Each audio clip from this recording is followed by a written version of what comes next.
you fine folks. It's so good to see you all. Welcome on in. It's so good to have you here. We're going to be jumping into ads in just a couple of minutes, and then we will kick the stream off. I appreciate you. Thank you for hanging out here. 2D Fighter, we did not get a full night's sleep. Dude woke up at like 1:30, but then slept till like 6:30. So, you know, we're getting there. I fell asleep at 4 in the morning watching movies. Oh, jeez. Oh, man. Twins, man. That's a whole nother world. Okay. So great to see you all. We'll be jumping in just a little bit. Thanks for hanging out so early. Good to see you, Robotech. Hello, hello.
Hello!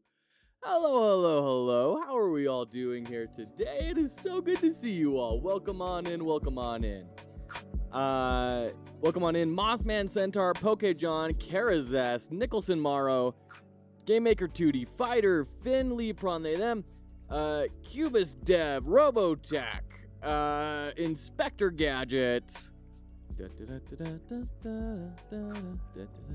Inspector Gadget. Welcome on in. So good to see you all. How are you doing today? 2D Fighter, you're a beast. I can't believe you're even considering doing any of that. No rush at all on my time frame, and I think you're doing awesome work. Had an interview today that went well. Ooh, Pokejohn, is this a job interview? 2D Fighter, I saw that you've been streaming a little bit here and there. Yeah. I need to try and make sure I catch some of those. Oh, Pokejohn, congratulations. That's awesome. That's super awesome. And 2D Fighter, I'm also planning on checking out that Android version here. Maybe not today because the day's kind of booked for me, but maybe tomorrow or something. Looking forward to it. So, okay, right on. Here we go. Good to have you all.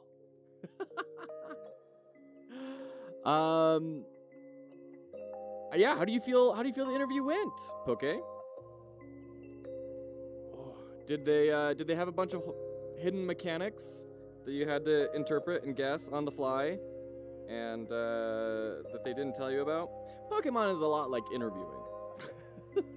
They're both really bad at communicating what it is you're supposed to be doing or how to exceed and excel at it. Super chill. Good. Glad to hear it. That's awesome. Good boy. Good burp. Okay. My hair is a little ranunculus today, but it's good to see you all. Welcome back to the stream, to foxhollowgames, where we do occasionally do some game dev. And the rest of the time is me ranting about Pokemon. Let's dive into some game dev, shall we? Woo! I wrapped up the beginner's Godot course yesterday from the Humble Bundle, and it was pretty good. I learned a lot of cool stuff, lots of cool little tricks and everything that I probably wouldn't have picked up for a very long time otherwise. So I'm happy about that, and now I'm starting a course on shaders, and am terrified, absolutely gobsmacked with this whole space. It seems like a lot, and they're going very, very slow, which makes me even more nervous about, like, what on earth am I getting myself into?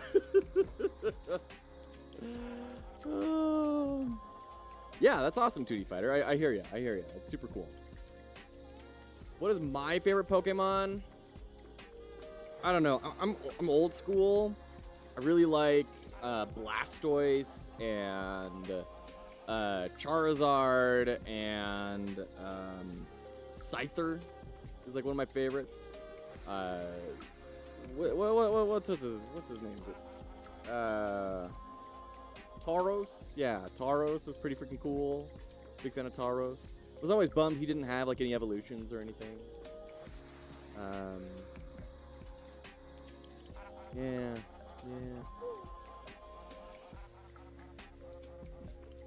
Looks like they've done some things with it in future games, but not a whole lot. OG 151, that's right. Poke Rap represent.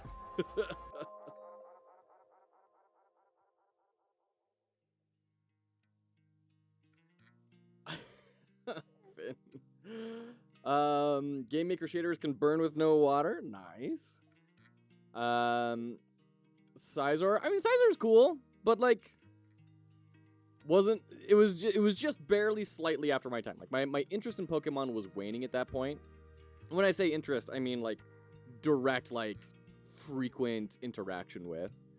So Scizor is cool, but like it was just a little bit after me. Also, I think the crab claws are a little less interesting than like the blades of Scyther. As well, I really like Kabutops for that same reason. Kabutops is freaking rad.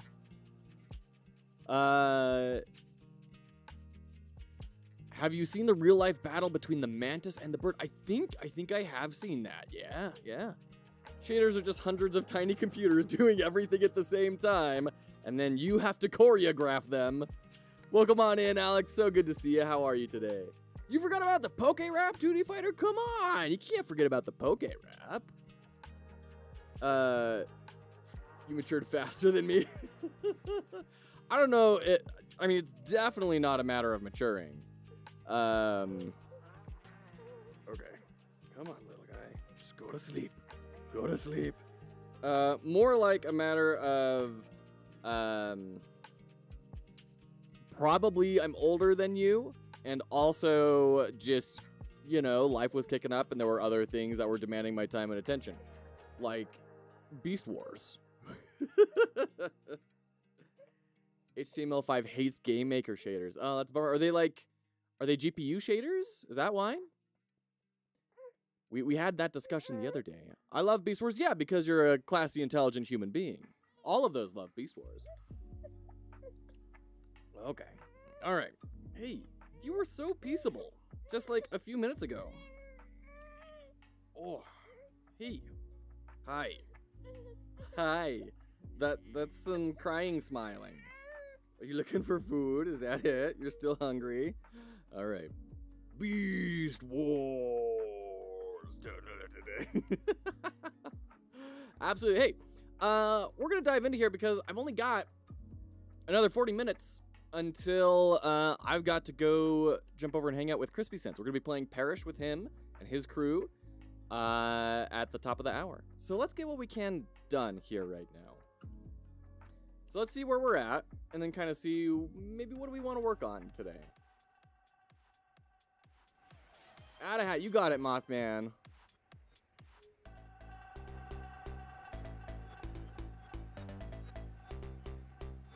That sound effect is a little too quiet. And also, it's the wrong sound effect. We need to have something a little more sound effecty. Let's, I think a good thing for me to kind of look at would be looking up that,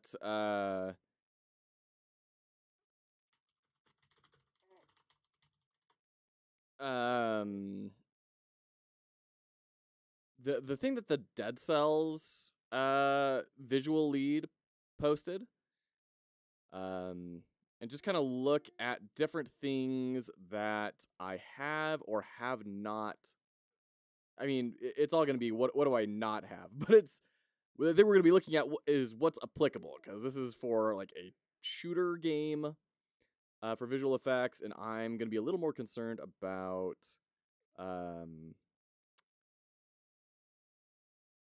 not that. Hold on. Transform. Flip horizontal.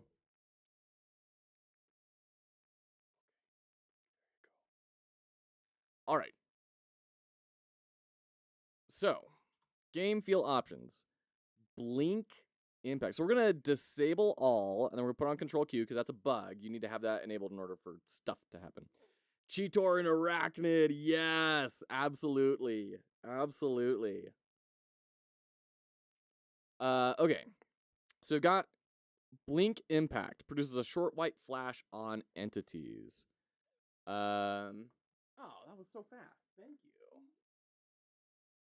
Okay. You want more? Yeah, it's a big smile. That's such a big smile. Yeah, I wish chat could see that smile because it was a fantastic smile. All right. Short white flash on entities. That's what it is. That short white flash. What is the space for that here? Like,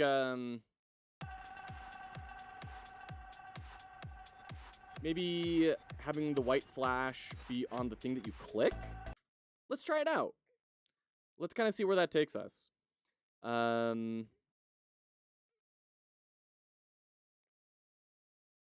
so we've got our our VFX animation that we're playing, but we also want to do a white flash. So we'd probably do like a self-modulate self-modulate dot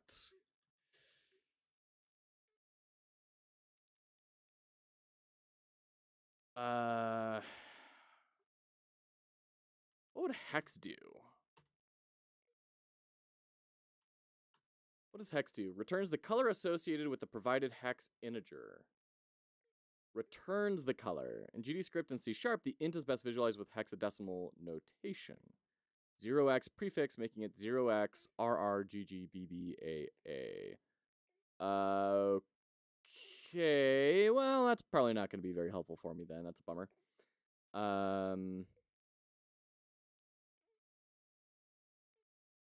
Oops. Let's scroll back up here. Let's try and find our colors. So, oh, there's just straight up a color. Constructs a default color from opaque black. This is the same as black. Note in C#, constructs an empty color with all of its components set to 0, 0, transparent black. Okay. Constructs a color from the existing color with A set to the given alpha value. So we could say color dot white. Okay. Cool. Let's try that. So dot color. And then so it's color dot white at, let's say, point. I mean, we'll just say 1. We'll just say 1.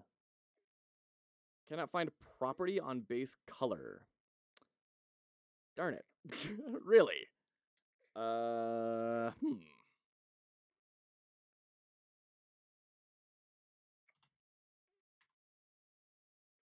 Okay, so that's our problem. Color is a class name. You can't dot color. Well, that's what the documentation told me. Where was self-modulate?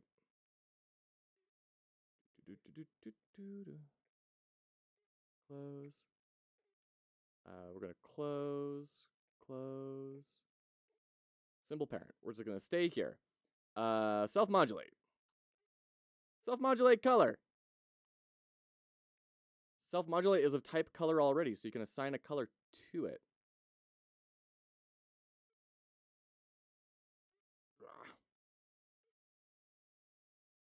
No. Okay. Okay. Where are we at? Son of a biscuit. I'm losing myself. Okay. So we have self-modulate. Default color 11111.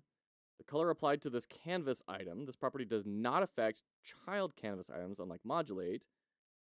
Sure. Okay, you just tanked like a lot of formula. Yeah. That was a lot of food you just ate. Like, are you gonna be okay? Am I gonna have a giant puddle of spit up in me in just like a couple seconds? Oh, okay.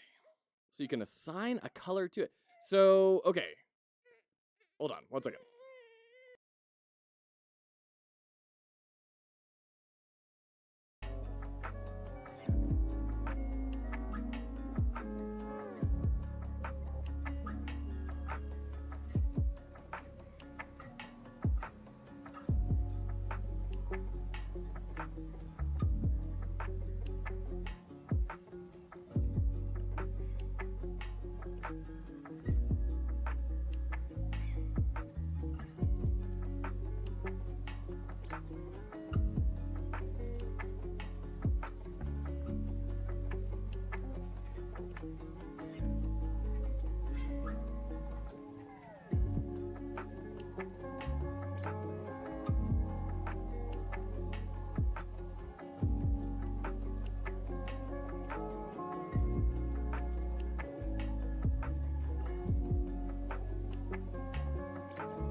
I think we may have reached an equilibrium here. Thank you all for your patience. So self-modulate equals color. Okay.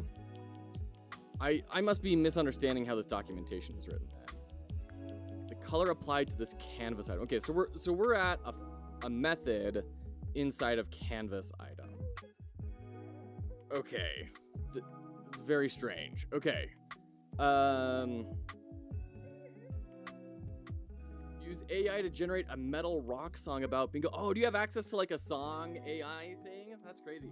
Now, is it about Bingo the game or Bingo the little sister from Bluey? How'd the little guy sleep last night? He was okay. He woke up like at 1:30 and then at 6:30. So, I mean, you know, we're definitely past the worst of it. But he did sleep all the way through the night the other day. So we were a little bummed out that we didn't see a repeat of that performance. And Mothman, oh my goodness, you added a hat 10 minutes ago. I apologize. There we go. Okay. Oh, little one. Oh my guy. We're just struggling today, huh? We're just having a tough time. That's the way I am. Try this. Are you seriously still hungry? This is like your second bottle you've downed. The heck?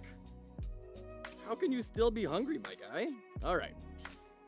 So we've got changing it to white. We won't want it to stay white, but I just want to see if we're actually doing it right. Yeah, I'm not seeing it change to white. And where are we doing our tweening too?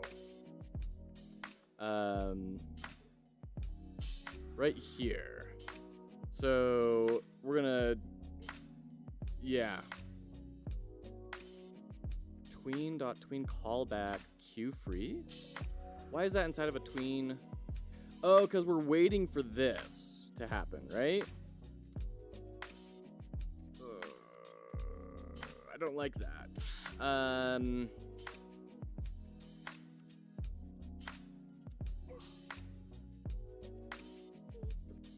think we may need to restructure this so it makes a little bit more sense. Bingo the game. It contains lyrics like, in this dark and twisted hall, I take my seat, an old lady with a heart full of deceit. With each number called attention grows, I feel the rage in my veins, it overflows. B4, N9, the numbers echo in my brain. Bingo cards filling, driving me insane. Wow, that's amazing.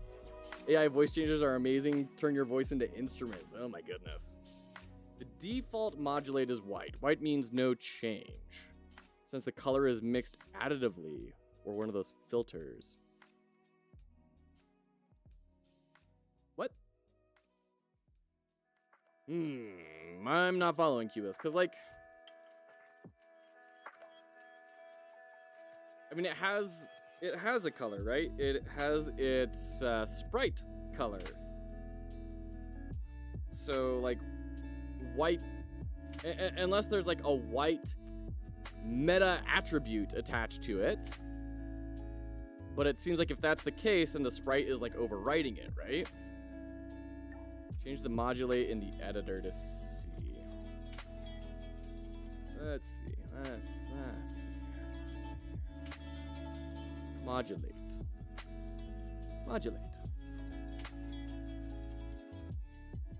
Okay, so it's like a...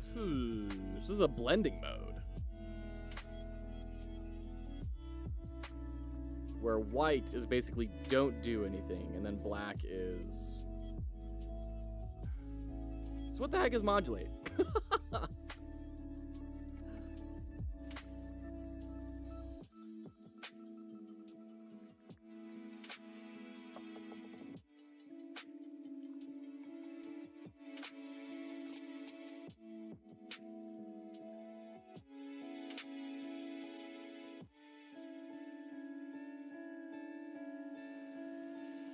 Like, this seems... there's got to be a way to change things to be white, right? Like, to just fill this shape with the white color? That's got to be a thing, right? Hey, Saibo, so good to see you, friend. How are you doing today over on the YouTubes? How are you? It's so good to see you. Blending mode is what I meant with filter. Okay. So you can change it to be other colors. You just can't change it to be white. Come on, that can't be real. Come on. There has to be a way to just change the color. There has to be. Off-Grid Game Dev, hello, welcome in. Good to see ya. A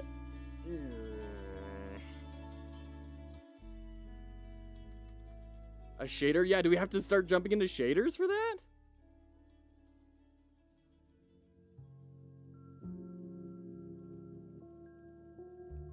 Wow. Wow, that's wild. That is very strange. Okay. Well, this course is gonna come in handy right now then, I guess. New shader. We're gonna make a new folder for shaders. Photoshop filter black and white, then you can modulate on one. I mean, I guess that's the answer, right? Is like, you get your assets in black and white, and then you just modulate 2 colors if you want them. You can't change it to white unless you make the change in the actual sprite itself white or make it really bright. That's my method. Wow, that is so crazy. I'm just gonna name this color white, I guess. My goodness. And then I'm assuming this is a fragment shader. And then we haven't gotten to fragment shaders yet in this course. Can I do vertexes in here? Vertex dot color? No.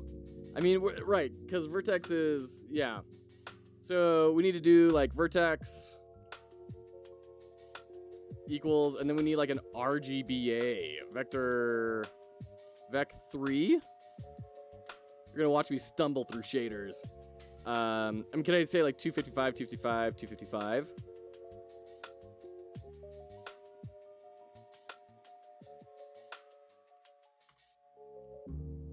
And that's probably not gonna work, right? Modulate is usually more of a debug tool to make things show up. Pretty sure it's rarely used otherwise. Really? Interesting. Very interesting. Okay. So let's look up Godot for fragment shader. Values and shaders. Oh, for colors, it's 0 to 1.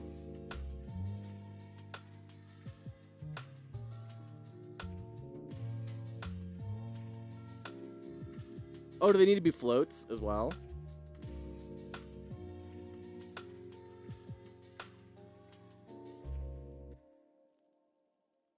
Okay. Yeah, it's still not liking this. Let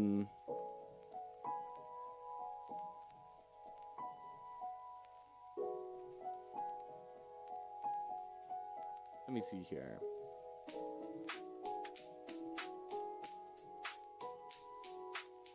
Try color. Where do I try color?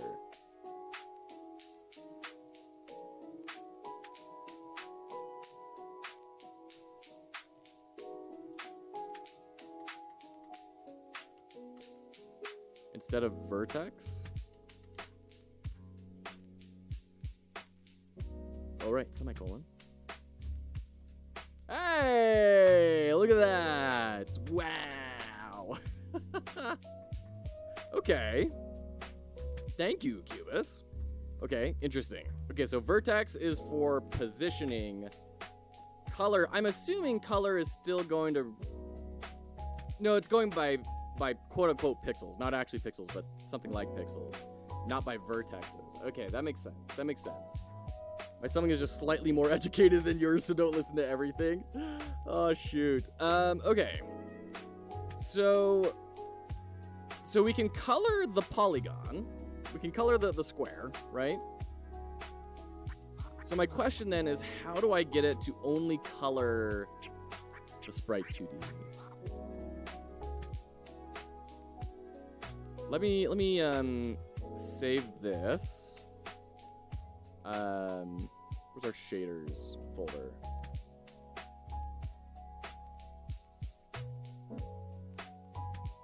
Didn't I just make a shaders folder?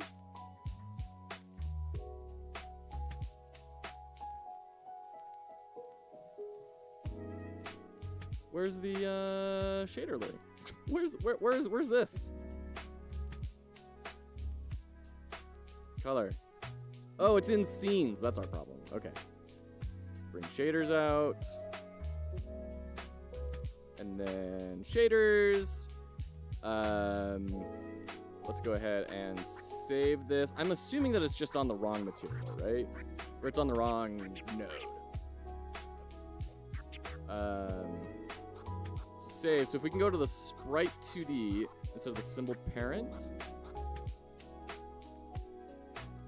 Oh, no, we do have it on the sprite 2D. Darn. Okay. Bummer. Isn't that true about every good teacher? You gotta say, all you gotta do is stay one lesson ahead. That's all you gotta do. Okay. We do have ads starting in just a second, by the way. We're gonna be right back. Don't go anywhere. After those ads, at the top of the hour, we're gonna jump over to Parish with CrispySense and his team. Thank you so much for hanging out. We'll be here in just a little bit.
Finn, I'm not gonna lie, I don't think that's a kid's song. That sounds less like a kid's song and more like not a kid's song. Oh my gosh.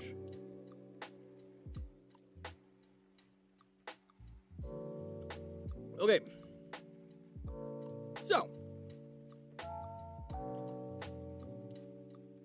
We have our shader here.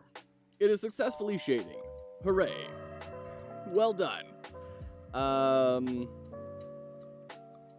Like, I don't even know what the right term for this would be of trying to make it, like, only apply on the,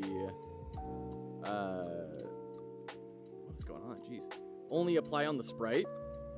I don't know if we need to do rounded corners or if we need to do, oh yeah, swizzling, good times. which is the weirdest name. When I was in this course, it said, now we're going to learn how to swizzle vectors. And I instantly shut it down and texted my wife because I believe in staying faithful in marriage. It's classified as children on this AI-generated site. Oh, dear.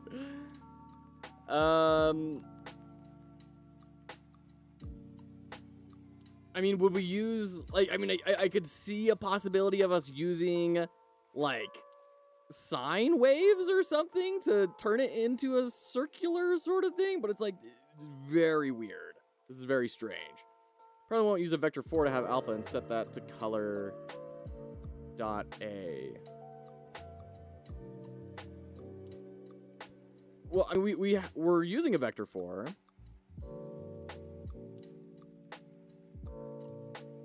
Keep the original. I don't need to keep the original necessarily. I just want to clip off these corners, right? This is a whole new world for me. I have shaders or something that are, they feel so foreign. I mean, nearly alien to me. Okay. When color is used, it will be interpreted as RGBA. When Rec 2 is used, it will be interpreted as position X. Okay. Oh, position X, position Y, size X, and size Y. Interesting. Okay. Like, I can tell these are super powerful and really cool, and I'm just terrified. Let's see. Godot for white circle shader.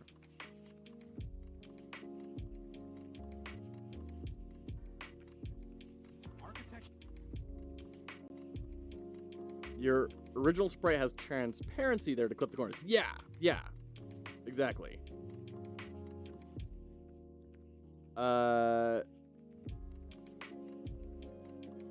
Woo. So I'm looking at this tutorial, and there's kind of a lot. They're using like smooth step and stuff, and I have no clue what that is. Color is the current color of each pixel. Right now, every pixel is white. Right. Yes.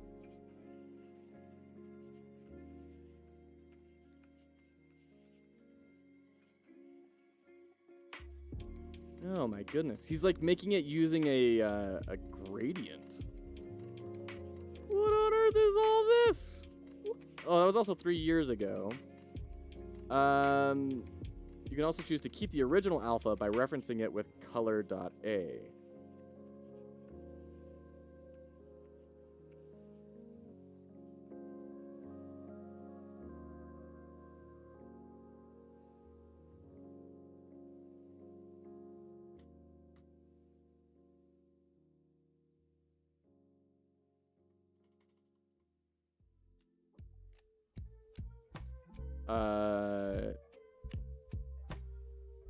What do we need to do? Like a float transparency equals color dot a, and then we do color and color dot a. I mean, that doesn't seem to make sense. You can also choose instead of the last 1.0.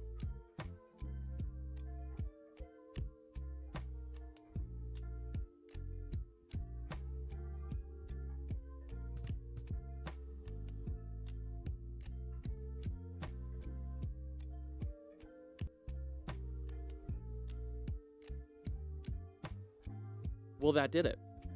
What? What? What is this? Okay. Cool. So what is color.a? Like, what is it? Whoa! Practical NPC! Hello! Welcome in, friend! How are you today? How was your stream? By the way, feel free to raid and run. I know you gotta eat. Take care of yourself. You got a lot of push-ups to do, I'm sure. Charles Cleveland, thank you so much for that 400th follow. Appreciate that. Welcome on in, everyone. So good to see you. while Practical is filling in his answer there, we are a charitable enterprise devoted to helping people enter the game industry. So I wear silly hats at the behest of chat, which is a vital part of our mission. And occasionally I stream game dev. And in about 15 minutes, we're going to be jumping into playing and analyzing Parish, which is this multiplayer shooter roguelike thing with CrispySense, who's a YouTuber.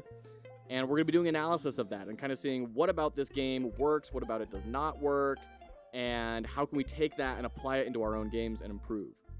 Okay, Daniel Pancake. Hello, welcome in. Thank you so much. So good to see you. Someone said otter? No, but they should have. Someone said hat? Oh, wait a minute. That's a full box. There we go. There we go. All right. There we go. All right. Happy birthday to everyone in chat. My daughter, I have a 4-year-old daughter, and she's obsessed with birthdays. And she will walk up to you and say, happy birthday. And you're like, it's not my birthday. She says, that's okay, and walks away. Stream went well. Push-ups are going. We'll be eating soon. Right on, Practical. Right on, right on. Can't wait to see, let's see, it's Mamori is the name, right? Can't wait to see that continue to progress. Don't cover the otter. That's my only... What otter? What otter box? Okay, good. I got the name right. I wasn't sure if it was Mamori or Mori, and I couldn't remember which of those two. Cool. Very cool. Oh, these otters. Okay, they're not otters. They're lions. I'm so sorry. But you can pretend like they're otters. For all of our old school RTS fans, we could do an Impossible Creatures mashup of an otter and a lion. I'd be down for that. Anyone here play Impossible Creatures? Impossible Creatures was fantastic. It was so good. And it did not get anywhere near the attention that it received. I mean, it was groundbreaking in so many really cool ways. Whoops. Automod, thanks Temptic. Appreciate you for letting me know about that. Such a stylish background. Oh, this thing? Yeah. So this is artwork. In case that wasn't clear. This is artwork for a board game that my wife and I worked on for quite a long time years ago, called Moon Hollow. We're planning on digitizing it at some point. My wife is an illustrator. She's a professional illustrator, and she did this artwork for the game, and she's done a bunch of other work for it as well. So someday we're gonna get to that. Someday, when I know what I'm doing a little bit better.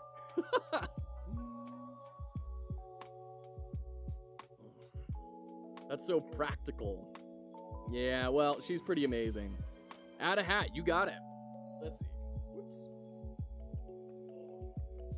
All right. Speaking of practicality, there's for sure an order of operations when it comes to hats. You have to learn these things when you let people put up to 5 hats on you at a time on the internet. So we're hold on. I think we're gonna redo the order here. There we go. There we go. That's looking better. So we're playing around with shaders right now. I should actually show you what we're working on. This is a superhero-themed roguelike. Dexterity-based. Oh, let me turn off the shader real quick as well. Come on. Shader editor.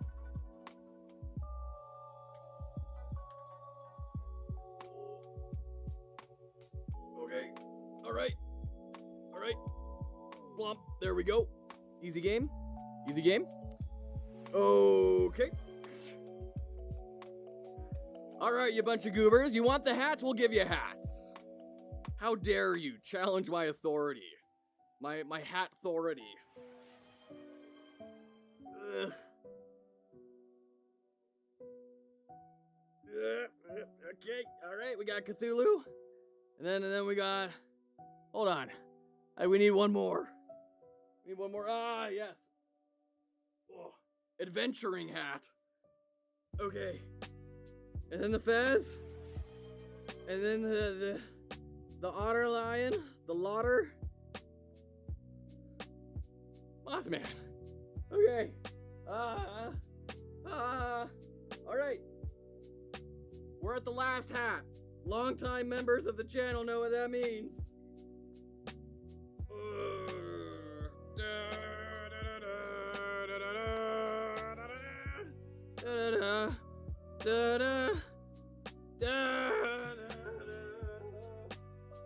Okay, now we're just gonna do one of these.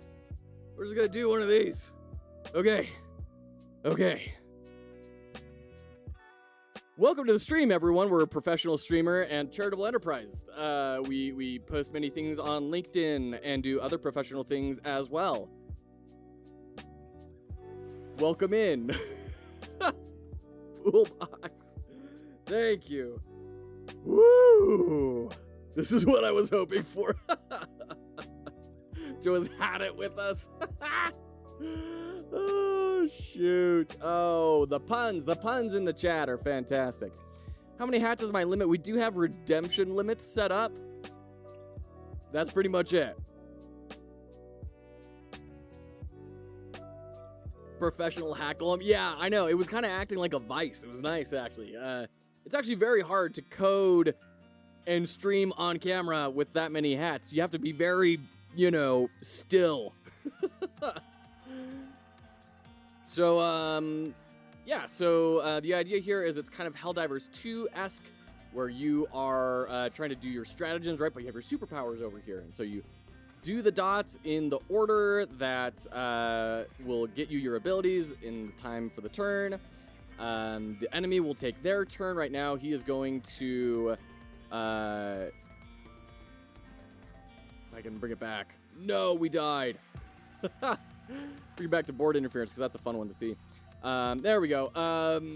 Where he's going to place pegs down on the board that make everything bounce around and be a lot harder for me to do all of my abilities and stuff. And so we got this working for a game jam, and people seem to kind of be receptive to it. So now we're working on how it spawned out of bounds again. I got to work on that placement. We're working on kind of refining it, trying to see, how do we make this click event feel really satisfying? We've got some, little visual effects, some little audio cues in there and everything, but there's a lot of work to do. We're kind of just playing around with shaders at the moment to add a little white flash when you click on things. Put the otter hat again, please. Oh, only for you, Foolbox. Only for you. Show this hat tower to your wife. I think she would love it. Oh, she's very aware of the hat tower. Need a P.O. box that I can send a big foam cowboy hat. Ah. Oh, that's hilarious. So that's the basic idea of the game. There's supers that require energy. You have to develop, and then we're gonna have downtime activities in between each fight to kind of train your powers up or go save Aunt May and all that sort of stuff. So there's a lot left to do, and we're kind of just working on how do we get this core experience of the click feeling really, really juicy and good. That's where we're at right now. Welcome in, everyone. If you open a P.O. box, you receive so many new hats. I mean, I'm definitely down for doing that. I just don't know why anyone would spend their hard-earned money on sending an internet stranger a hat. But, yeah, we definitely could if people wanted to. So now here's my problem. Here's my problem. That's not a link. That's someone's next business idea right there.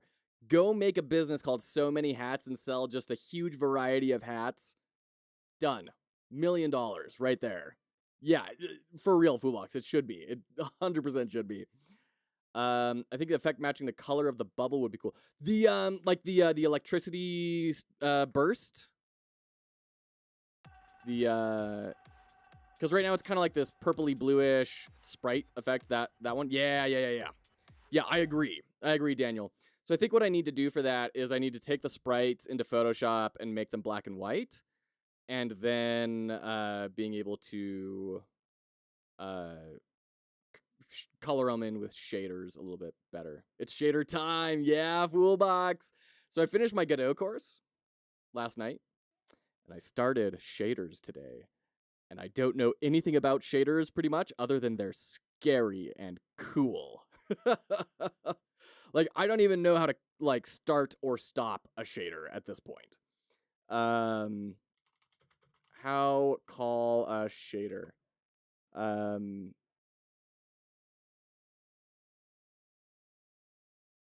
You don't start a shader. This will be a fun stream. You apply it. Okay. Oh, okay. Okay. You know what I meant, Foolbox. How apply a shader? But like you can have a shader at times, right? Like you can turn it on and off, right?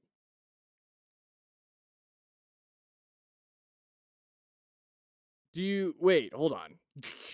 What am I doing here? Do you like it's already applied to the material there? Yeah, so do you have to like attach it or remove it? Like clear it when you don't want it on there? You can have settings that you change in your shader. Oh boy. Oh boy. I got a lot to learn about this. It's why the orbs were white. Yes, Cubus, 100%. Freya Holmer has a great intro to shaders called Shader Basics, not engine specific. Shader Basics, Freya Homer. Okay, it's a YouTube video. Nice. I've been getting people sending me resources like this all the time. I'm gonna add this to my list of things. Let's put that in the chat. Yeah, people sending me this and like the Book of Shaders and learnopengl.com and all sorts of stuff. People are being very supportive here. Also, the Book of Shaders, which is super good to start. Yeah. Okay, cool. Okay, you're ready to go. Great, Crispy. Thanks for jumping in. We're gonna go jump over to Crispy, who is remarkably punctual. My goodness, he told me he was gonna be a few minutes late. And then he comes in right on the dot. All right.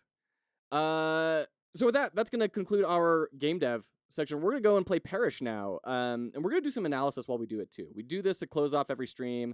I'm excited to do this where we play a game and we analyze it. We see what's working, what doesn't work. We try and tear it apart a little bit frame by frame and kind of see what can we apply into our own games. So we're going to go jump on with Crispy and Sneaky Ostrich over on YouTube. And I may be a little bit slower to respond to chat.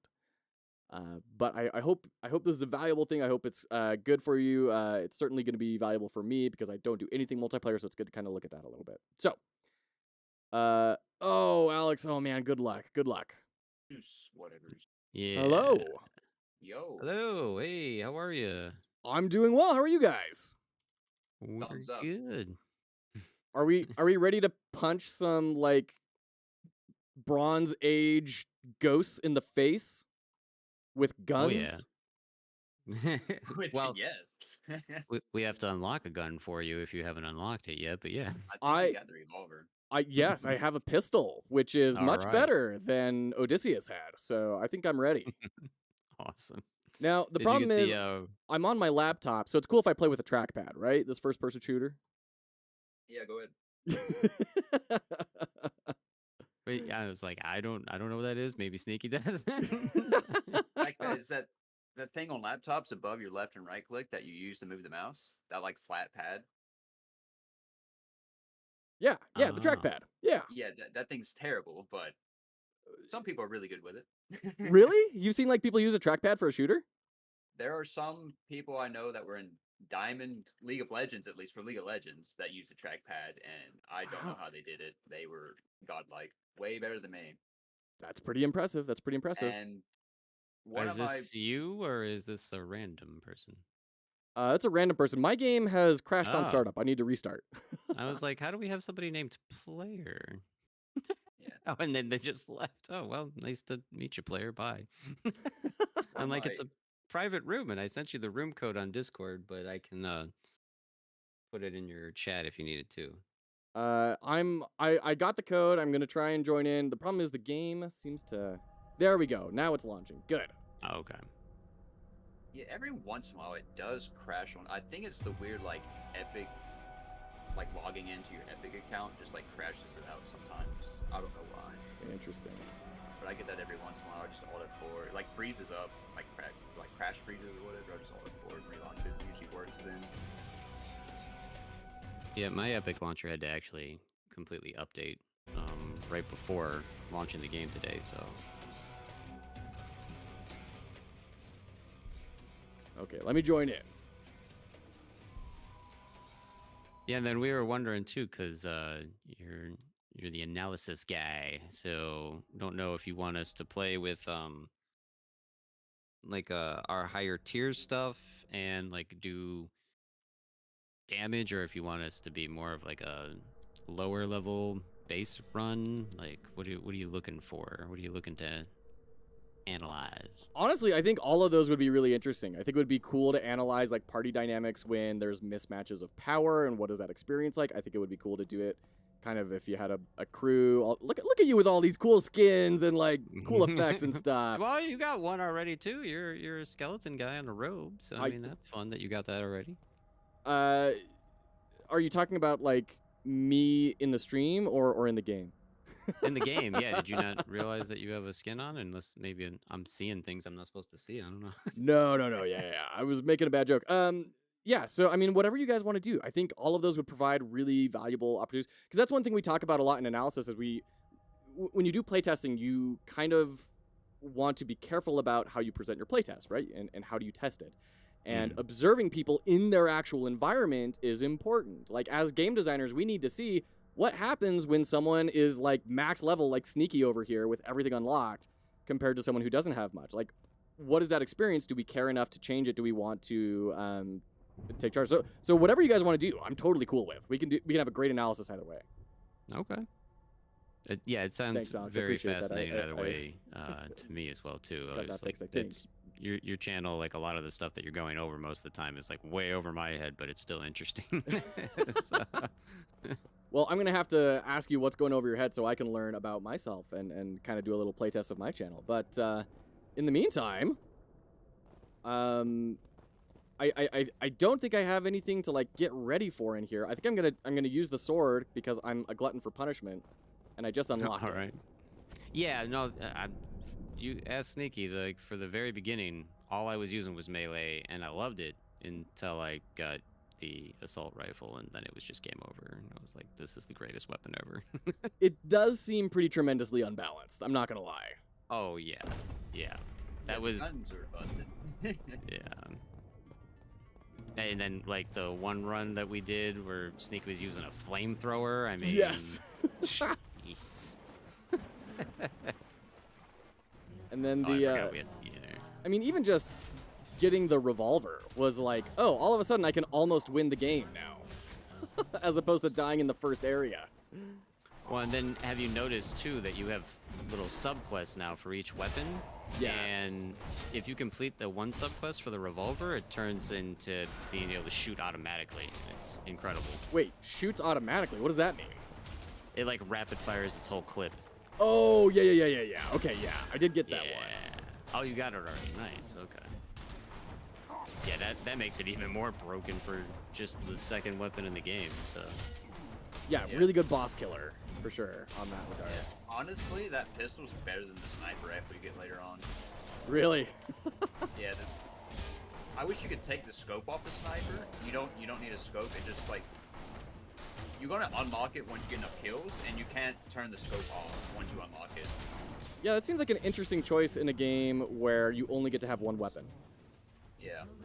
So the pistol was really good at getting headshots, and you can like ADS really fast with it. So honestly, it's better in my opinion. And you got the 6-shot rapid fire. Yeah, So, for sure. the sniper rifle does get homing bullets, but I'm like, you don't really need homing bullets. I mean, homing bullets do sound cool.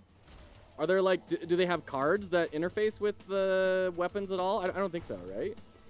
I mean, Mainly just the daggers. Yeah. yeah, I mean, you got like faster reload,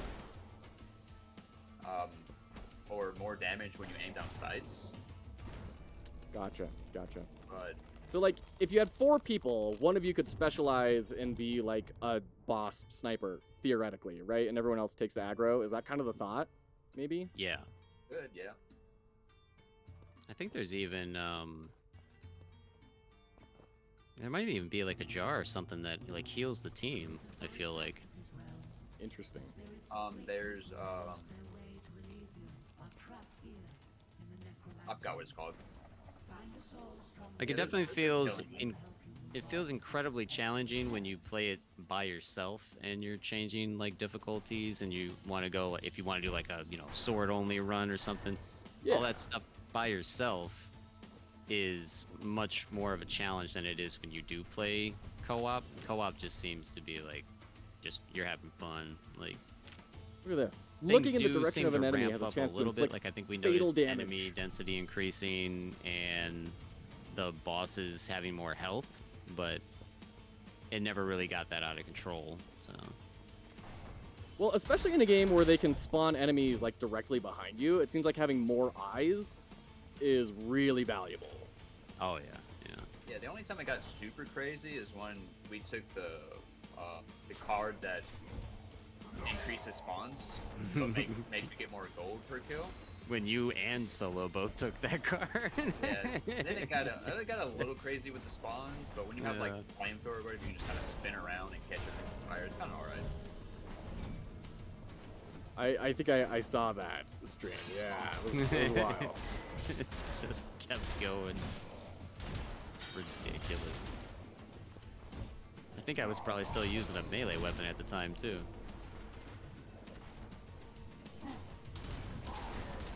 Do you guys find yourself using the kick all that often? Not anymore, but with melee a good bit. Yeah, it's and a slower weapon. Like the weapon I'm using right now is like these Zeus fingers, so I'm like firing lightning shots, and I only get like 6 before it has to reload. So I feel like I have to kick a lot more again. But other than that, yeah, it's only when you're using a melee weapon. I do have to say, Zeus Fingers is a very interestingly named item for a god who is kind of known for his promiscuity. I'm just saying, like, that's a little on the nose. Well, I it's mean, I think it not had a range, but it's, yeah. it's like finger weapon. They go into Yeah. fingers. And my guy looks kind of creepy holding them. Yeah, it's very intimidating. Yeah. I wouldn't want to run into that in the middle of an alleyway. No, thank you. There it is. Yeah, and you've seen the cards that increase kicking damage, right? That seems to make a real fun difference for kicking, actually. Oh, and it, like, boosts the physics, too, right? Like, you don't just kick, you, like, eject people when you kick them now. Oh yeah, and then especially rooms like this that have spikes all over the walls. Yeah. Just glorious because you can kick any enemy, and as long as you can move them with that kick, they get one shot by those spikes, and it's great. Does getting So that much card fun. like let you kick big enemies like the Minotaurs and stuff? No, it won't. It won't send them move flying. them. Bummer. No. Yeah. I mean, it'll do a lot of damage because it does a lot of damage once you get that card, but Well, I do like you'd rather damage. use it. You can also kick things off cliffs and they instantly die. You know, ever since Dark Messiah of Might and Magic like really built that into the game, I've just been mystified why more games haven't done stuff with that.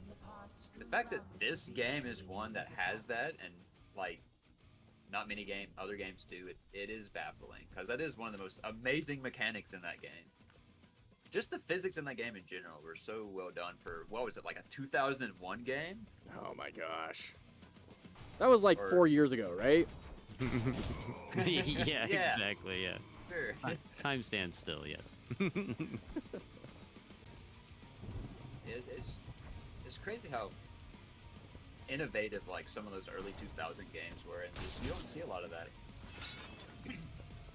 Well, with anymore. production costs just skyrocketing like they have, like studios have gone more and more towards low risk big Yeah. titles because for some reason they thought that was more economically viable, and now they're laying off all their cool studios that made stuff like Hi-Fi Rush, and people are Yeah, I heard surprised. about that. I feel like if they would hold back on graphics a little bit, it wouldn't be such high costs on a lot of games. That would definitely help cut the scope back quite a lot, and all the new research and development they have to do to build all the technologies to support that and everything. Cutting down content as well. I mean, there's definitely ways that they could reduce scope, but I prefer stylized games over insane graphical games anyways. I do as well. It's been interesting to me though, talking to people who like are not in the indie crowd, like people that like have their Xbox and they buy Call of Duty and FIFA, right? And it's like that is such a huge section of the market of people that are just like I remember talking to someone and it blew my mind where they said they keep trying to innovate on Call of Duty, and I had to like stifle a chuckle because like no, they do not. But yeah, no, not at all. but he was saying, I don't want this to change. I just want slightly better graphics and more guns, and I will pay $60 for that. It's like, wow, that's just a different world than I inhabit. Yeah, some people are like that. Or basically, yeah, with Madden, all you're doing is paying for a new roster every year. Yeah. Yeah, the same bugs every year. Yeah. Like, I'm a big hockey fan as opposed to football, and I just get upset that hockey's not different at all either in a year. Like, they just keep getting progressively more lazy with the tech and using the Madden format, just switching the rosters instead of giving us features that we want and taking stuff away. So Well, it's because change is risky. You know, it's risky and it's a lot of money to invest into it. So if you can't prove to an executive who's probably never played a video game in his life that this is going to be bringing in more money, they're never going to listen to you. Who got the ammo for this thing? I was gonna say, did you happen to pick up anything? That was me. Sorry, I Okay. forgot you need to like do it. I was gonna say, this is the first time I've never picked up anything on this one, so I have no idea what's going on. we're just farming money, right? Yeah. Yeah. You got glass equipped, by the way? Oh, me? No. No, the pox. What's glass? It sets your HP to 1, but you get twice the amount of money. Oh, I think I probably do. Yeah. Oh, yeah, I did notice that he only has one up in the corner. Me too. I thought that was weird. Something looked off about those bars. You just got excited when there was new stuff in the shop, right? You just bought anything. Yes, auto-equipped. Yeah. Oh, yeah, you got glass. I mean, All I want is less hit points and more money, and I will pay $60 for that.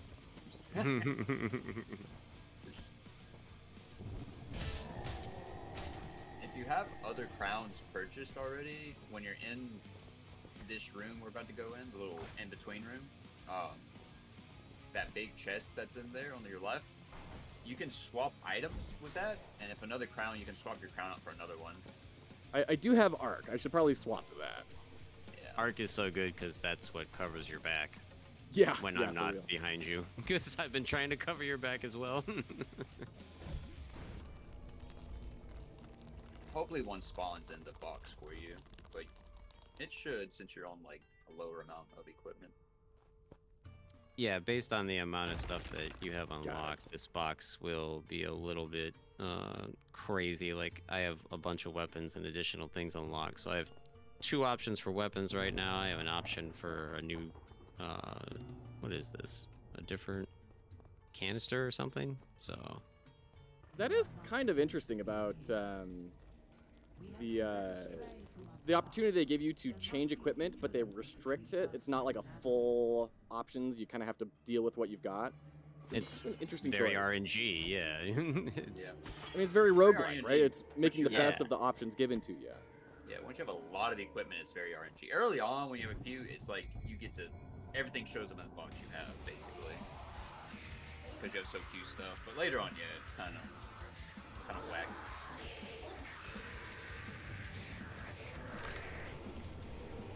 Now, we've seen every boss in the game, and I don't know, like, again, I don't have any background in gaming or anything, but after seeing every boss in the game, I still feel like this very first boss is the one they spent the most time on. Yeah, It's like, I remember feel seeing like he's the most intimidating, and then just has like the most going on, you know? Yeah, the Besides final when boss Sneaky compared to one-shots this. Sorry, go ahead. No, Sneaky just one-shot it, basically. The final boss is a little disappointing, I won't lie. But it's honestly a really good idea to spend the majority of your time on your opener from like a game development perspective, because 100% of the people who play your game are going to see the first level, but maybe only like 10% are going to see the ending. I guess that makes sense, especially Based with this on guy being the Steam- cover bottle.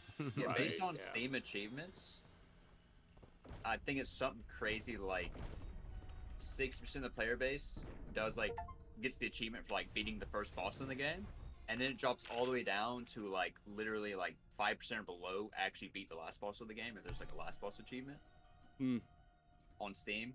Well, It's something like that. this is a pretty rough game. I mean, they start you off very underpowered with that little broken sword, right? Broken dagger. Oh, That broken dagger was the biggest joke ever. I'm like, really? This is the game? Even I died on my first run. That dagger. But the axe is nice. Once you get the axe, it's really nice. Then the pistol. Once you get the pistol, it just like it kind of breaks the game, honestly. If you're like kind of decent at aiming and shooting. Interesting. And you know, I have to say this is kind of interesting because even though you guys are way farther ahead of me in progression, you have guns. I'm still doing okay in the kills front. Like I'm definitely not completely worthless here. No, yeah, you're doing good. You're lacking on the headshots, but I mean, you're almost better than me on that. So. I've got a sword. I'm not headshotting it. I can head slice. Okay, there we go. If they were showing head slices, I'm sure I'd be off the charts over there. The decapitation, yeah, it's a lot of fun. That's actually the quest I'm working on right now with this weapon is getting more headshots, which is obviously not working out very well for me.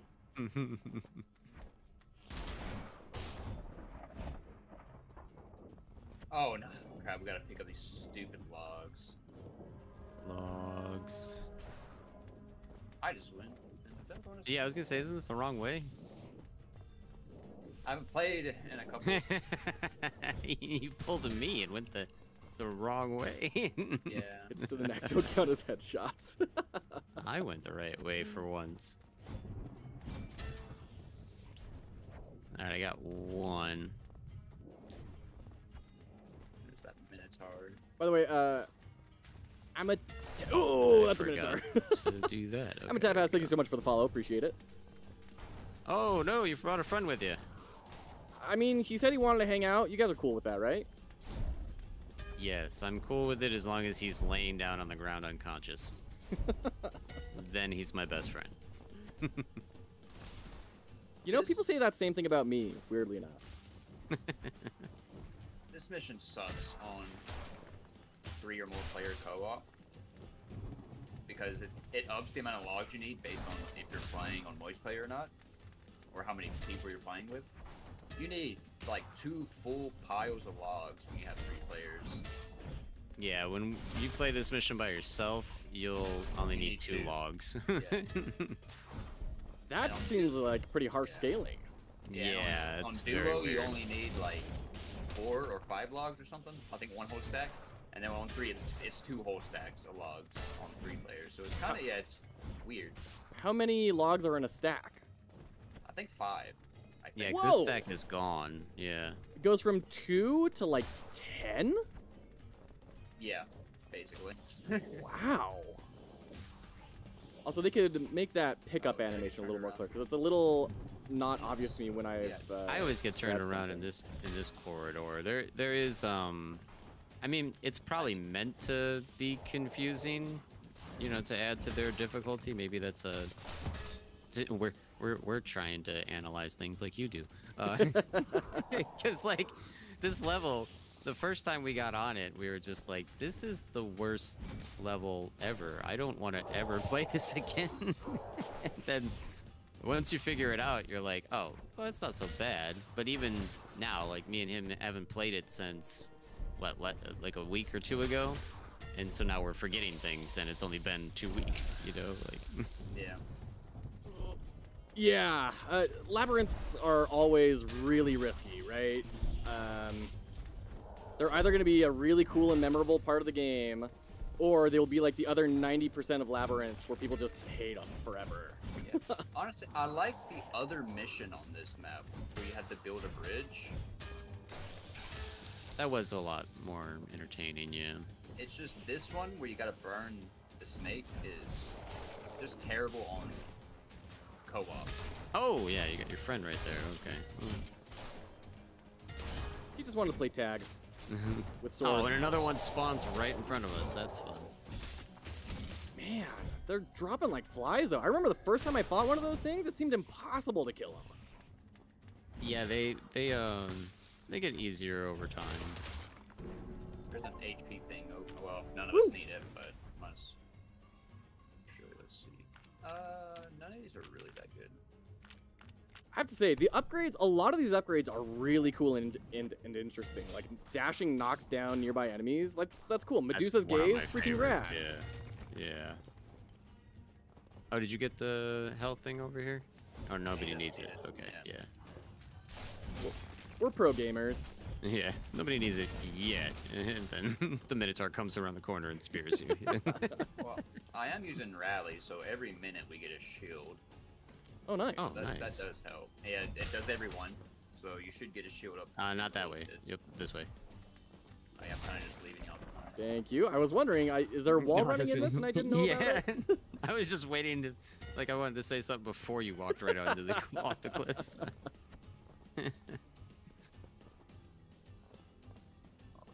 So not to start, you know, not to become an interviewer or anything. You know, that's not a thing I do consistently. But I loved your interview with Polygon, though. That was awesome. Yeah, it was great, and I would love to do more of it for sure. But what I was going to ask you is, so what is your background? Because you seem so knowledgeable of all these things.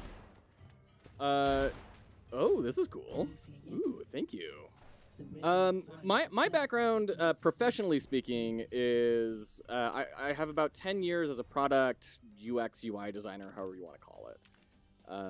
So a little bit divorced from game design, but sorry, I'm picking cards for a second here. Oh no, it's fine. Yeah, you got to think. Yeah. But you know, I've been in games my whole life. I've never been brave enough to try and building them until recently. But I've always you said thought you're about working on one, right? Yeah. Yeah, working on several and trying to help other people get into the industry. I do have a couple brothers who got into the games industry for their careers, and I heard so many horror stories from them that it kind of turned me off ever trying. But it turns out they were in like toxic companies, and not everything is like that. But my dad was at a private Christian university for his schooling back in the 70s. And I say that just to add context to why this next detail is important, which is he was one of the founding members of the Dungeons and Dragons Club at that university. And for those of you who don't know, that was during the Satanic Panic, where people thought D&D was like summoning actual literal demons and leading your souls to hell. So that's the guy who raised me. You know, him and my mom were phenomenal and just brought this love of interactive experiences that bring people together, and I've been fascinated with them ever since. That's awesome. So the product design background really helps in a lot of generic design sort of ways, right? Like we can talk about contrast and pacing and human nature and what gets attention, all that sort of stuff. So I'm kind of coming at it from a different angle than a lot of maybe professional AAA game designers. That's all they've ever done. But it's been a fun ride. Do you ever feel like having that type of background and having this extra knowledge might ruin games for you at all? Like, does it sour you on certain things where everybody's like, "Oh, this game's phenomenal," and you're like, "Well, I see all the flaws, though." I mean, that's a good question, because I do hear people say, like, oh, now whenever I play games, all I ever do is analyze them, and it takes all the joy out of them. And I'm like, no, it makes them so much more cooler, because I can understand, oh, this animation probably took so long for them to build, and I can appreciate the craftsmanship that goes into it, and all the decisions around, like, making his head a destroyable object. Like, that's so cool. That's such a cool design decision. So, I don't know. For me, it makes me just appreciate it way more. That's awesome. This is my favorite boss intro this entire game. This one coming out right here. Yeah, this is sick. Everyone in chat, watch this. This is rad. Take note for your games of like how to do a cool intro and interact with the environment.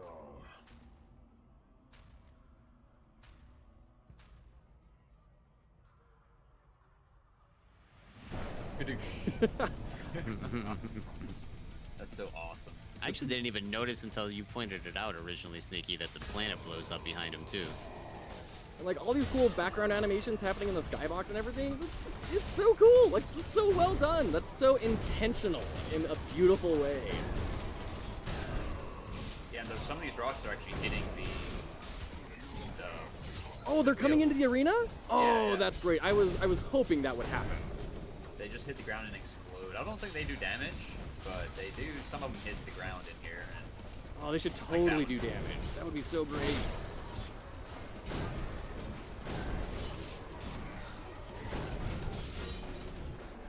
all right, we got some things to pick up over here. I forgot, what is my ping button? There it is. You got this thing right here. Ooh, thank you.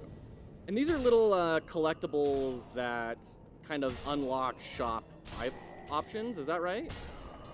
They're like codex entries, and some of them get skins. Gotcha. And, Okay. Yeah, and then other ones will at least explain to you when you are trying to do subquests for your weapons, you have to have the codex to let you know where that actual subquest takes place. Gotcha. Perfect. Thank you. Also, I just realized hitting these guys counts for my hit 2 enemies at the same time quest, nice. and like, I never have more than one person on screen at a time, so I'm just gonna real quick. Oh yeah, go ahead, yeah. Yeah, it's nice when they do count towards the subquest, because half the time they didn't for me. They didn't for my dagger quest. Cool, that got me a good 7 or so. Nice. Hey, come pick this up real quick. Thank And you. that's all the items in here. That item in the labyrinth we picked up, that was one of the artifacts. You need to rebuild your sword, the little hilt sword you start with.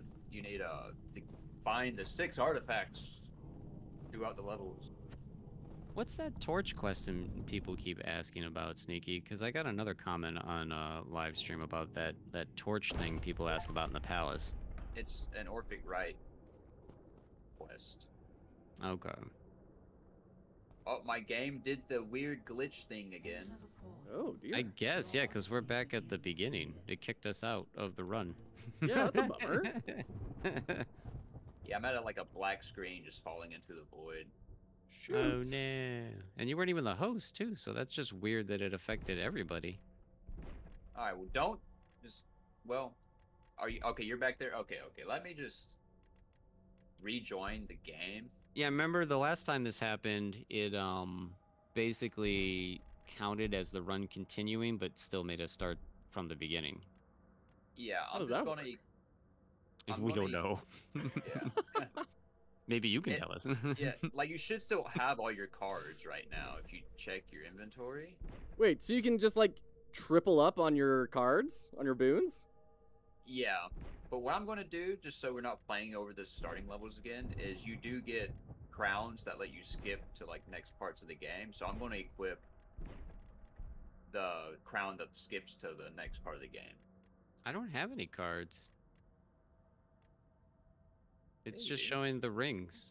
Oh, well, maybe it completely annihilated the whole run then. Yeah, I mean, last time it did do this thing where we got to keep all our cards and everything, and it just made us start the run from the beginning. So, like, yeah, we did have, like, double up, and, like, we were very OP for that run. But this time, it seems to have just completely reset the run. So I'm curious, when you did that super OP run, like how was that? Like how did you feel when you were doing that run?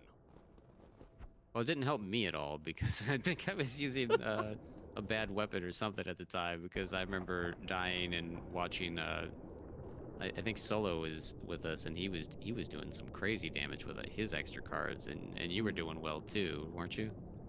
Yeah, I think me and Solo pretty much had like 98% of the kills between both of us. Wow. It was kind of Yeah, a race between who can get. I think Solo ended up getting the most kills. yeah, it's kind of his thing. All right, hold on, I forgot to equip my crown. Switching to the flamethrower. Well, open. There we go. See, this game glitches out every once in a while. It's usually pretty solid. I'm surprised we already hit this weird glitch or bug or something, whatever you want to call it. So those were interesting responses, if you noticed. All right. That it created a race a of crown. damage between the Yep. two different people. Oh, That's yeah, something you so could you probably switch the leverage logo if right you were to the making a second multiplayer starting area. roguelike, is pitting Yeah. people against each other. Because that's where Yeah. we were about to go anyways. After that Daimos boss or whatever. Yeah, so basically there's these additional crowns that'll let you unlock the portals so that you can shortcut in runs. Now, we'll be a little bit weaker by doing it this way because we won't have the cards that we would have had to get to this point. Oh, okay, that's a good point. Yeah, but it does kind of allow you at least to go and like farm different sections or practice different sections. Like if you wanted to like speed run, then I'm having trouble with the last section, so you can start at the last section and try to, get the timings of everything down. Interesting. That's an interesting approach to it. Instead of just having like a training room where you can spawn things in and experiment, right? Yeah. All right, I have a ranged weapon. It's a pointy stick, and I'm feeling very capable. Yeah. I think you could throw it, right? I can throw it. You can throw it or you can melee, right? I don't know if there's a maybe. Well, maybe there isn't a melee with it. I don't Maybe know. I there's a haven't melee ever when you used that unlock one. things.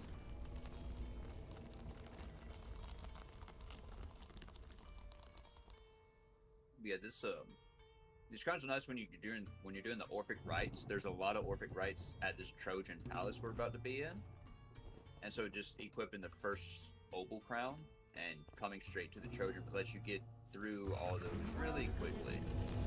Okay. I just want to point out my pointy stick has first place in kills. I'm just saying. The pointy stick of doom. Oh dear. They have pointy sticks too. They're using my technology against No. me. Yeah. Theirs are much pointier. But I have a laser beam.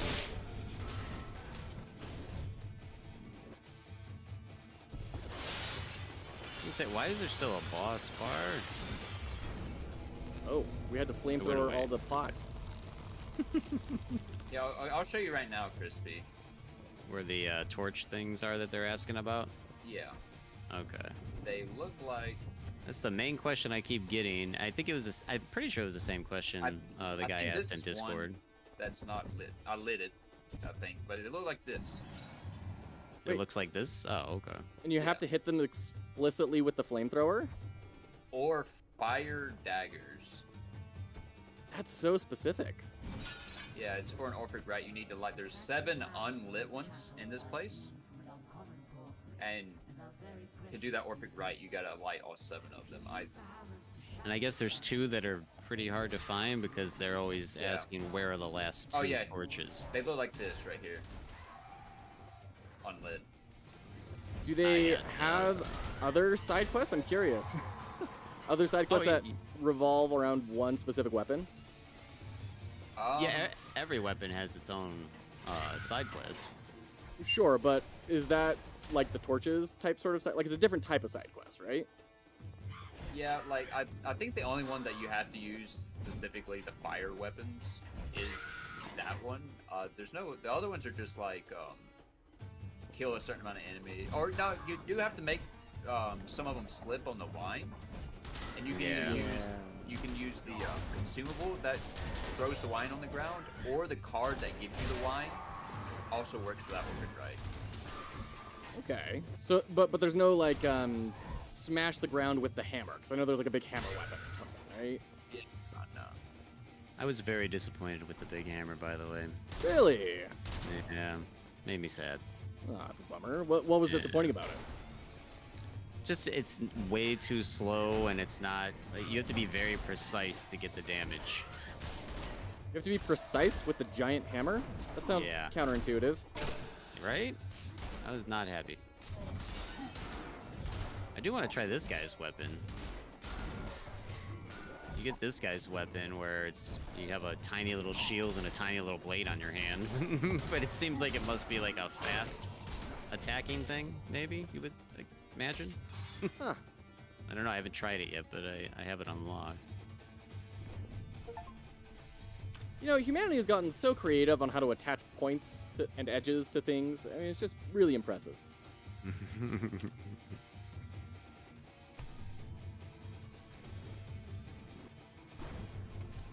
But yeah, one of the torch things are right there, so I'll just let it.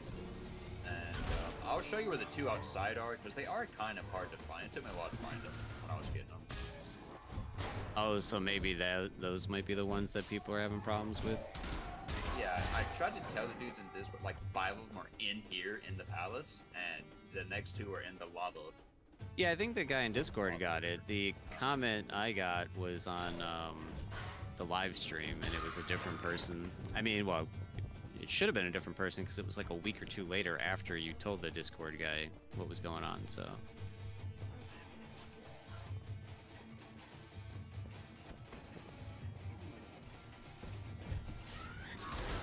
So that spear keeps you up in the sky like that? No, it's a ring. Oh, you have a ring. You have the low gravity one, or the extra jump, or whatever it's called. Yeah. When you aim down sights, it lets you hover. The spear has a mission to kill things while airborne. So. Ah, well, good combination then. Right. Oh, I'm getting bad cards. Not that I had good cards last run, but I'm getting bad cards now. Sorry, I killed him while you were in the sky. You're good, dude. One is right here. Oh, I thought that guy was dead. He just stood up. No. Went Dark Souls on us. That's not cool. Yeah. He was just messing with us. One's right here. Thank you. Oh, look at that. There's the torch. Yeah, wow, that is really tucked away. Nobody, you don't have no reason to look this direction too. So. Well, and it doesn't look unique or special in any way. It's just kind of like a random torch. Like you wouldn't know to think about it unless you knew to be thinking about it. Yeah. Yeah. And everything has such crazy names in this game too. Like I can't keep track of like what's the name of this enemy for that and what's the name of this for that. So. This last one really made me mad. Oh, where you at? Yeah, you got health right here, a health pool, Joe. Thank you. You're also being swarmed though. Yeah. I was literally leaving because I was mad. I had 6 out of 7. I was like, I'll just come back another time and do this later. And it's right freaking here. It's right where you're way over there. Okay. Yeah, I'm at the end of the level. Meanwhile, Like. I have to admit, I'm really impressed with how much because I've heard you on other live streams talk about how much you've explored the game and the patience and diligence that involves. Because like, enemies never stop spawning. You're never safe. Like, yeah, that must have just been exhausting. I still don't have all the codexes. I still have to do more searching. Sheesh. It's right here. Oh. You know, I've stared at these walls before. You know, so. Wondered if they were going to be useful in any way, and there it was. Yeah, but when Sneaky gets into a game, he just goes off. Because like after I introduced him to this game, I think we played it once, and then like he messaged me in Discord like the next morning. He's like, I was up till like 4 in the morning doing all this and that, and I'm like, what? Oh my gosh. That's dedication. We were playing Alien Hominid Invasion. He played it for 1 day. He's like up all night. He's like, yeah, I beat your high score by like an extra mil. You know, no big deal. Yeah. Well, you did say when you thought it was a stream, glitch. try to beat that. And I'm like, all right. I didn't need to encourage you. It was gonna happen. that co-op run we need to do another one. See if we can get even more. Yeah, I did submit it, and I got a reply back from Behemoth, and they said, we're sorry, yeah, there are no public leaderboards right now, but we're working on that, and we've, accepted your run, and we'll let you know. They said it ends on the 15th, so they'll let us know after the 15th. Yeah, did you tell them to ignore the Sony rant? I should, yes. just mute that part. There's a weapon right there. Thank you. Yeah, they stop being in the place at this point of the game. It's an interesting choice. Yeah, you have to go find them now, which is encouraging exploration, but It's weird when become increasingly more difficult now. So. Well, especially when they have established an expectation of how things behave and then change it without communicating that change to the player, right? It's yeah. When you get to the next thing, you're like, "Where's my chest?" That's where I was confused, and then it's like, "Oh, I'm gonna start searching levels now." Yeah. Well, okay. So then there's a question for you, Joe. Like, do you consider that bad game design, or do you consider that like just players need to be more intuitive? You know, like being a gamer, I'm always looking around for extra additional things because I know that's something that happens in games. You know, like I'm not expecting a game to walk me through everything because, I mean, a lot of roguelites don't too, you know, and that's the main genre I enjoy. So I don't know if that's bad game design or if that's just like means you're a gamer or not, you know? Well, I mean, anytime we talk about like is something good game design or not, it's important to like preface it with like all mental models are wrong, but some are useful, right? Like it's very rare you find objectively bad design. It's just usually like design that's not for someone or that it's for a different, context or something, right? I would argue in this case, it's probably bad design because they have established a pattern with the player and they do not communicate to the player that pattern has changed. If they had some way to communicate to the player, hey, this is not going to be the case anymore, like I'm on board for it, right? Like you're getting more comfortable with the game, you're exploring more of the systems. I'm not against the principle, it's more of the communication around that design choice. Okay, But, so there was something somewhere that established it better. Right. I'm yeah. gonna slightly disagree. Like, I hear what you're saying on a more like standard RPG type game or something like that. But this is a roguelike. You're gonna be doing like 10s, 20, 30, 100 runs. So like, it's kind of jarring on your first run when you get to this point. You're like, oh, they're not in the. You gotta search for them on the level now for your new weapons. But that's like, well, a one-time thing. Then you're like, oh, now it's established because you're doing more runs. It's a roguelike. You do run after run after run. So this is where we start talking about making designs self-evident versus self-explanatory. So in a design, at least in like product design, right, which is different from game design. So put that caveat right there. In product design, you want things to be self-evident, which is you take one look at this screen and you know exactly what you're supposed to do. Self-explanatory is you can like read instructions and you can figure out what's going on the screen.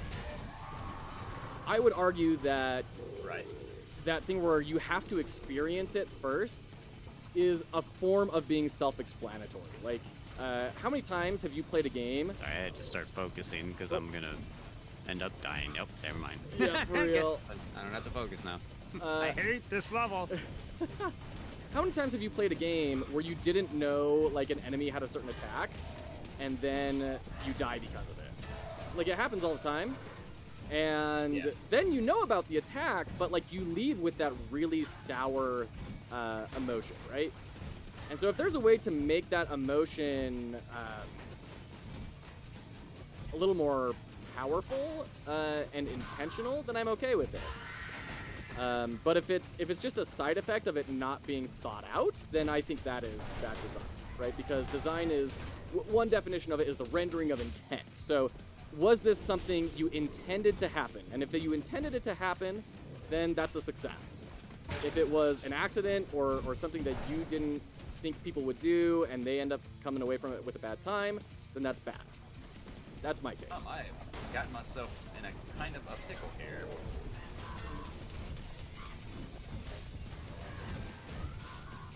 I am stuck. Oh. We're finding all sorts of glitches today. Okay, can't kick you. That's a bummer.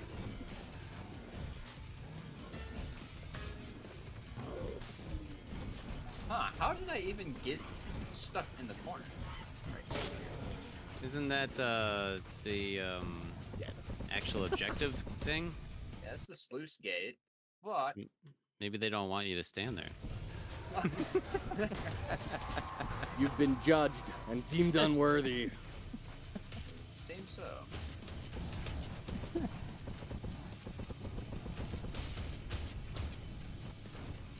Oh, Crispy, you died too? Oh, shoot.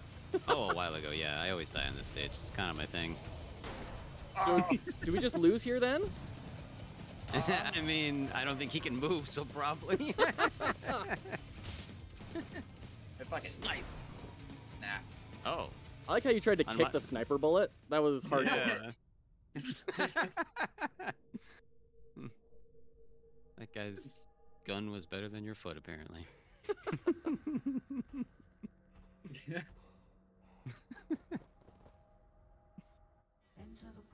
I've never got stuck like that before. And speaking of, oh, there we go. Oh, did you think you were stuck in the crypt? Yeah, that was a Second, total yeah. like clown car moment. You know, how many things can be shoved into one sarcophagus? I guess we're starting. Let's start from the beginning. Again. Or do you want to start from the beginning, or do you want to start from that area again? We can put on a crown for it. Joe, what would you prefer to see? I mean, I'm pretty flexible. I feel pretty useless when we get to those later levels because I don't have like my we upgrades. should like, I have to hit We should 4 start over so we can get some javelins. parts. Okay. Yeah. But like I'm easy. We can definitely do whatever. I am trying a new weapon too, so yeah, maybe starting from the beginning probably makes more sense. I'm trying that thing that boss had in the palace. These things have names. I just don't read well. So, what is Oh, this the called? the gladiator fist thing. Yeah. Yeah. It's called Arbelios. Arbelos. It's all Roman, right? That sounded Roman, didn't it? Is this supposed to be Roman or Greek? Also, yes. Greek. I'm pretty sure it's Greek. Suppose it's supposed to be. There is a whole nother mode too. I don't know. We only did it in one stream. I don't know if you saw that at all, but there's I a whole nother didn't. mode that's just a giant labyrinth, endless battle. Like you don't leave the stage, or at least we didn't, because we weren't able to beat it. We died on the button. That was a while ago. That was like the first day I was playing, I think. Yeah, yeah. You probably well, we have much better weapons now too. Yeah, maybe we Yeah. could handle it a lot more now. Because I was on the assault rifle, and that's what carried us through most of that. And then the boss, y'all were on using pistols, I think, and the boss just had so much HP on 3-player that Oh, it was bad. Yeah. It's When I meant to died. be a harder mode than the base game too. It blatantly tells you when you go to click on it, you shouldn't play this unless you've already beaten the base game. I did see that. Yeah. yeah, that place is quite a bit harder. And just more confusing too, because it is just one giant labyrinth. Boy, they like their labyrinths, don't they? Yeah. And that's such a cool effect up there. I do love the sky in this level, though. It is rad. Very well done. There's like so many crazy elements in the sky, and it's like I feel like that's kind of lost on me because I never remember to look up half the time because there's always something coming for you. Yeah, absolutely.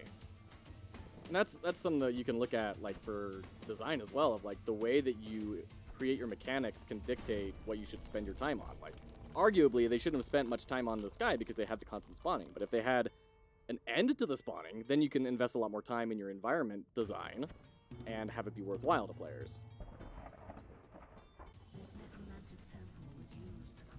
Yeah, it would be nice if there was an off button at some point so you could enjoy the scenery.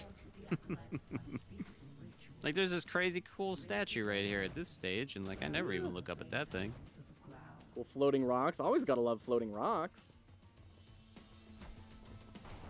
Oh wow, my arc crown just took that guy's head off, so that was cool.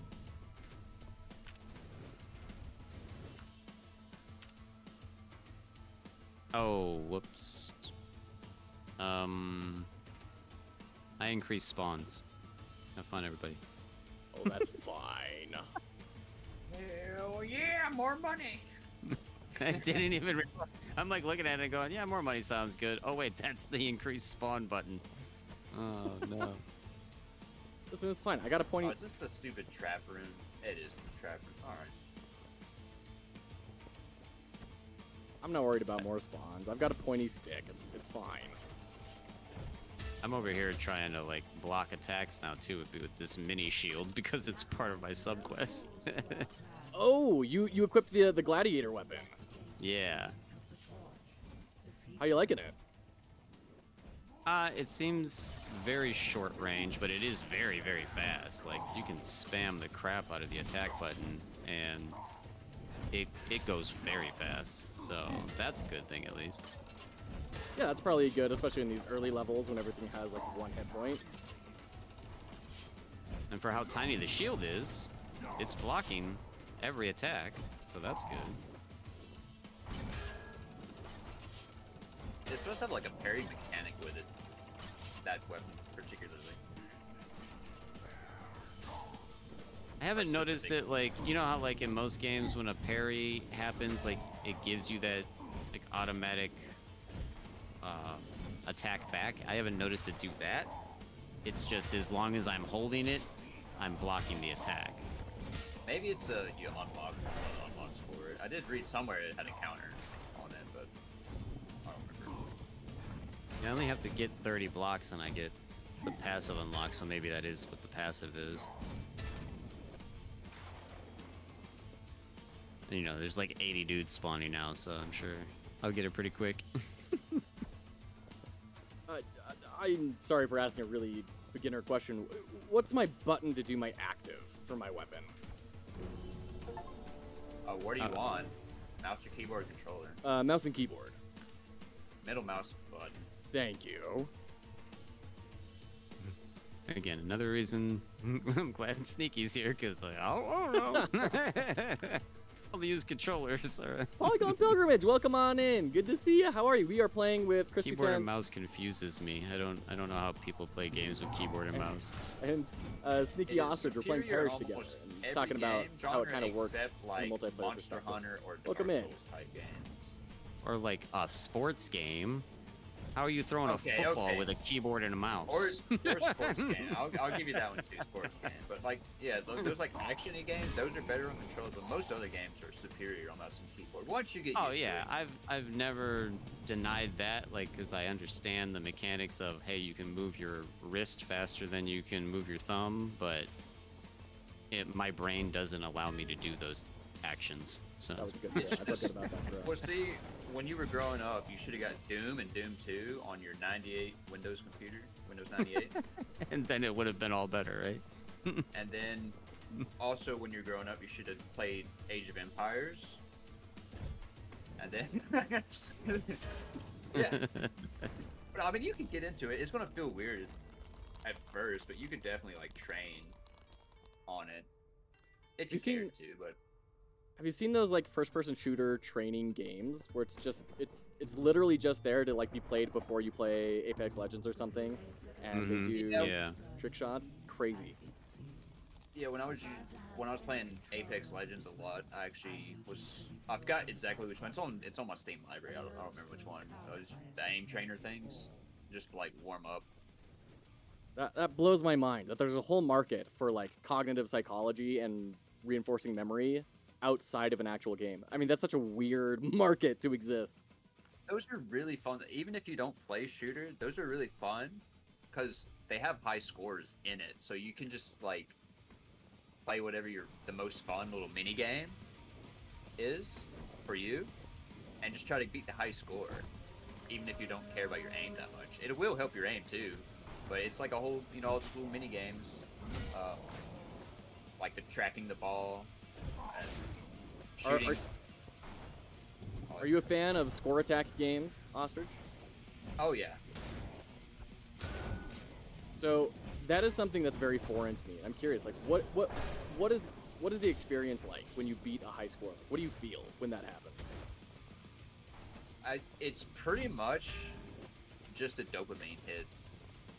Is like the most scientific way I can put it. Like when you see big number get bigger and then you beat the high score on top of that, you're like, oh, it's just like a dopamine hit, and then also it's the chase of. I like to get better at games. I'm a real big fan of like the Monster Hunter franchise. I've played since the very first Monster Hunter. So also getting better at a game is really nice.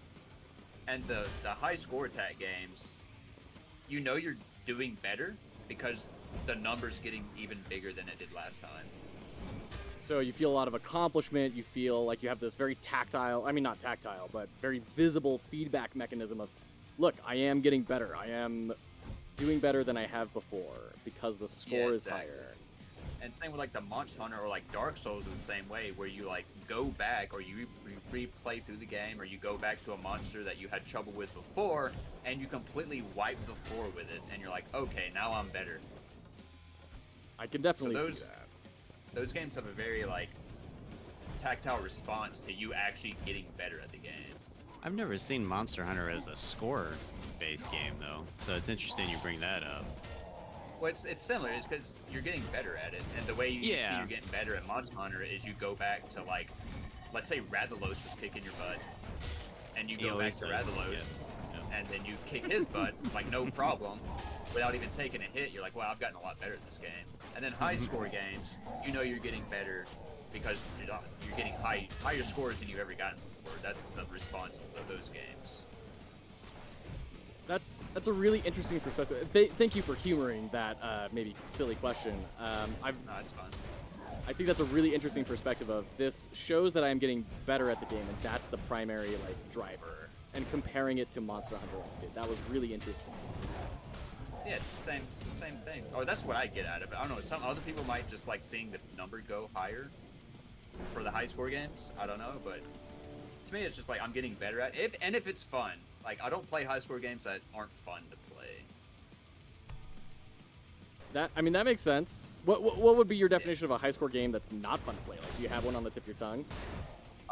Probably any like serious bullet hell type ones. Like, I know they're all kind of bullet helly in a way, but the super bad ones that just like feel impossible.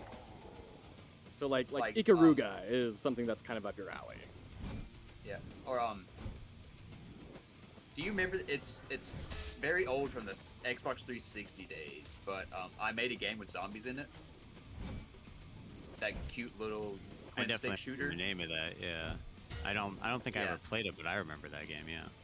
Yeah, that game that I played so much of that game. It's just a twin stick shooter where you try to survive and get the high score. Okay. It's kind of bullet helly, but it's not like insane. It's just zombies, and like later on when you make it further, you get like all these different types of enemies that pop up, and you're just like getting weapon upgrades and stuff, and you're just trying to get a high score and like survive the whole run. And its soundtrack's so hilarious because it's just some guy singing, "I made a game with zombies in it." The fact that you remember the melody from a 360 game from who knows how long ago is very impressive to me. Both to your memory and to the designer of the game. Like, well done. It was a really fun game. It had a banger soundtrack, and like that was the lyrics every once in a while. That was Papa's. It's a really fun game. Hilarious. Oh, and it was like $5. It was like 500 Microsoft points or whatever back in the day. So it was. Oh man, Microsoft points. Yeah, sheesh. Yeah. Bringing up the memories. Oh, I think I'm gonna be useless against this boss with this weapon, actually. I mean, he's got a lot of points, but they're not attached to sticks, so I think we're probably okay.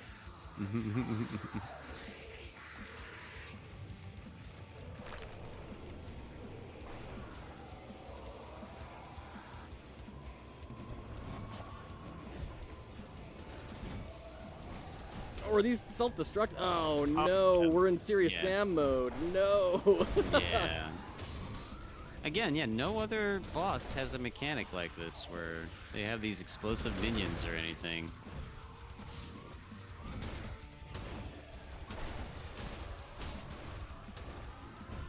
Alright, that's about as much damage as I'm probably gonna get on him. I just drop kicked him. Can that pillar, like, damage him? I don't think so. I think you just lose now.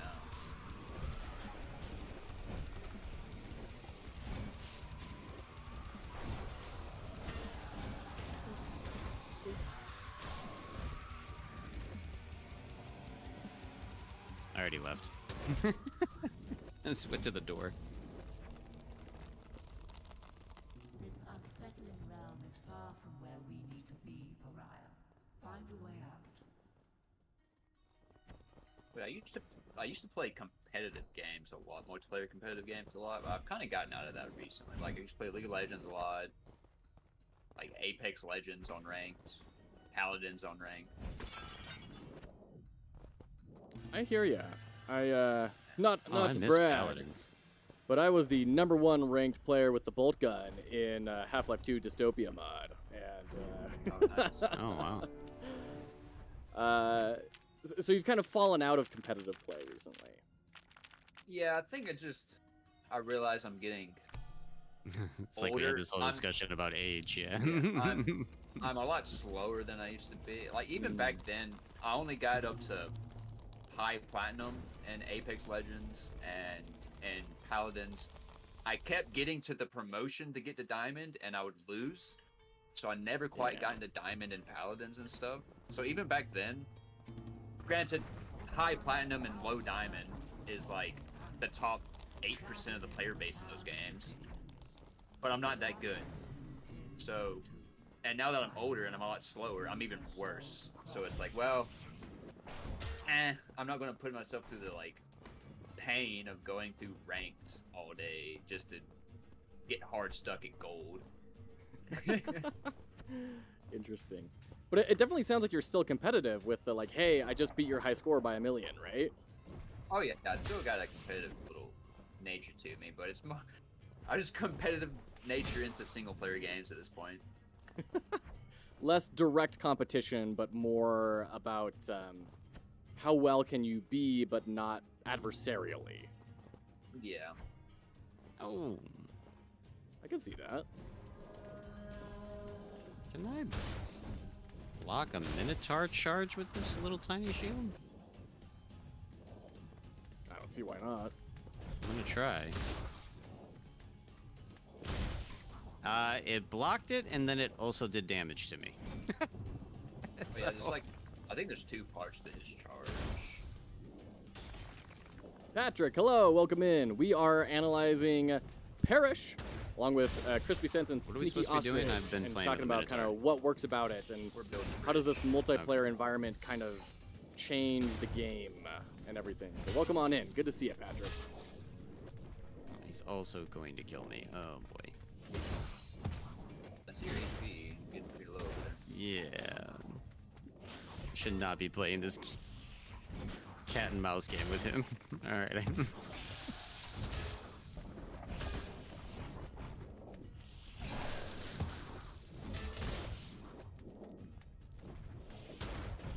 Only 5 more blocks. Ooh, I haven't seen this guy before. Yeah, certain maps like this will have the alternative option for it. So like he said, it was building a bridge this time instead of setting the thing on fire. So now we have a mini boss that hunts us down. That's cool. It can teleport. It'll eventually teleport to it, or it might teleport to Crispy over there. Yeah, because I'm completely lost right now. Thought I was in the right area, but I am dead now, so it's okay.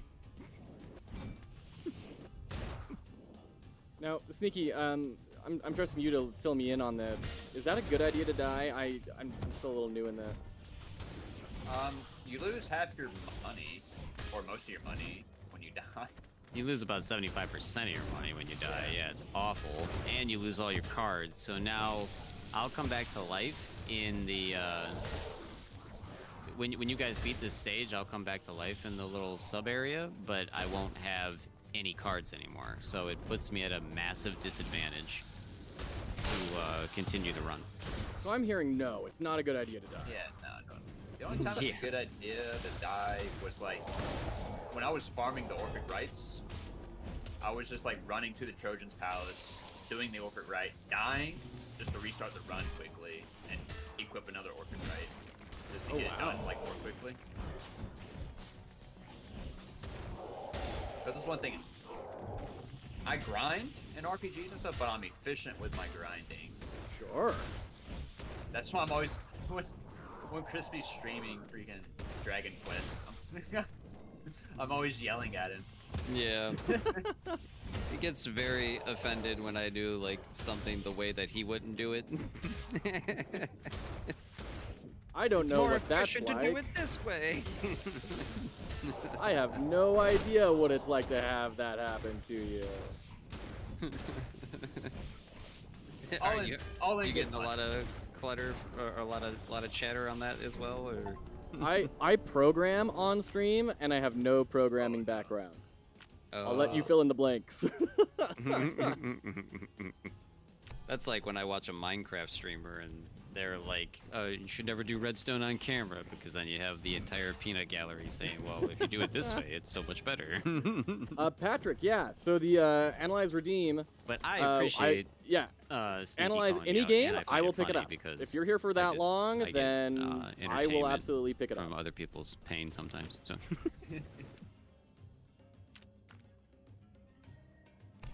At least most of the time it's legitimate criticism. Yeah. And like you said, I take it in stride and I learn from it.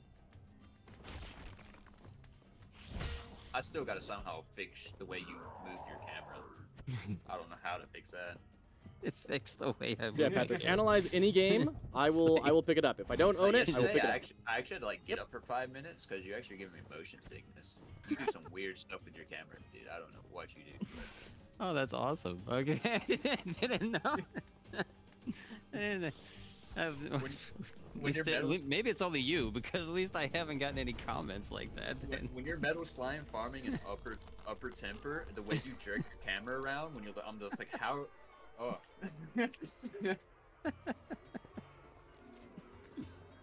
That's amazing. Upper temper. I'm trying to think now of. When you're like jumping down the quarry, you do not smoothly move your camera. Yeah, well, because I'm always so paranoid that one time that slime's gonna be over there and I don't look over there. I wish I had a capture card, because I would show you my run. I moved my camera like twice during the whole rundown. You just kind of angle it at the right angle, and you can see everything. You just need to look with your eyes on the right side, then the left side, because you got your camera set. We all know I have problems with my eye. But I do get motion sick on like jerky camera movements in games. Some games I just can't play if they're like very jerky around. That's understandable. I mean, I think that's a thing that can happen to a lot of people. Yeah, I do all right in VR. Funny enough, I don't get motion sick in VR. Wow, really? But if it's jerky camera movements, it freaking destroys me. I've actually heard that a lot, that people who normally have camera sickness in games don't experience that in VR. At least, as long as it's not, they're not in it for like 3 hours. Yeah, I thought I would be. I don't have VR, but my brother's got VR, and he was like, alright, you're probably going to get sick your first time in this VR. And I was on it for like 8 hours, and he's like, are you not sick yet? I'm like, no, I've been good. And he's like, alright. That's pretty good. This dude really wants to kill me. But that's one reason why I'm like very peculiar about camera placement games. Is because I don't like moving my camera a ton, so I like to like put it just in a spot and I move my eyes around the screen, if that's possible. Interesting. For that game. How does that work in a game like this, where you kind of have to constantly be swiveling around? I'm very smooth with the way I move my camera. Do you like reduce your mouse sensitivity down really low? I play on 400 DPI. On my mouse DPI is 400. I would up the in-game mouse sensitivity for shooters to like a reasonable amount. But yeah, I play on very low DPI, pretty low sensitivity. Okay, very interesting. Oh, If I need to 180, that's the one weakness I have on like shooters, on like Apex and stuff, having to like 180 very quickly. I can do it, but if I do it too many times, I'm just gonna get sick. But it's usually alright. Blind Fish, this is a game called Parish, with the letter Sigma for the E, which we always get a little chuckle out of. This is Parish. It is a 4-player co-op shooter roguelike set in the Bronze Age. You're in like Xbox days. I played Call of Duty. you're a ghost trying to like get into Elysium and fighting all that sorts doesn't of sound recommended. Grecian bad guys. I would not recommend it to anyone. It's pretty wild. You get the turn boons in quickly, these you have to cards. move your We're gonna get some character cards here the right after we opposite kill way this of your boss. It's pretty interesting. It's pretty interesting. So we're taking a look and doing some analysis of a multiplayer game, which you don't really get to do very often. So it's I usually feel not like- recommended, I Yeah, feel welcome like on I in, just got the Blindfish. Good to kill see on ya. him alone because when I threw a dagger, his head exploded. So I feel like that was me. Because this weapon was useless against him, I was just using my daggers the entire time. Where's your shield, Crispy? I don't see a shield. Right? It's so tiny. It's this little thing right here. Oh, it What actually little- doesn't show up what, on the your bell? model for us. Oh, it's not showing for you guys? Yeah, Oh, I just see wow. the blade part. Yeah, because I'm holding it out right now. Huh. That's messed up. I'm gonna It's submit for a very, very refund. tiny. Yeah. Like I said, it's been blocking everything. The first iteration of that boss, when he tried to slam his sword on me, I was able to block that and didn't take any damage. So I thought that was cool. Interesting. Oh, see, this is what's supposed to happen when we beat him. Yeah, you come back and then the gate opens, and And you get a car. using the crown just opens the gate for whatever crown you have equipped to go into the next part. But yeah, once you beat a zone, I guess I'll call beat a zone, you come back here, and it opens the next like part of the run. So it's this like pseudo hub world sort of location, but also not the hub. Yeah, yeah, it's like a secondary hub or something, I guess. That almost makes me feel like they had some other reason behind building that, and it didn't make it into the final build or something. I don't know. I'd be curious to talk to some of the designers and see what the history of that was. I'm gonna use the big hammer. I'm gonna show you the big hammer. Ooh, big hammer time. Big Also, the hammer statue needle. has an octopus on her Ninja back, Codes, and thank it you so took much for the me follow. I forever to appreciate realize ya. that.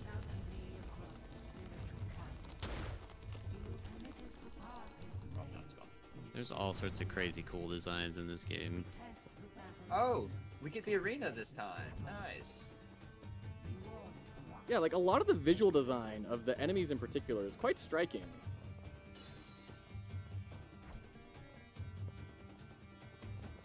We're still both very upset that this game never came up on any of our recommended lists, and it's been out for over a year on Steam. And the only reason I heard about it was because it released one random Monday on Xbox.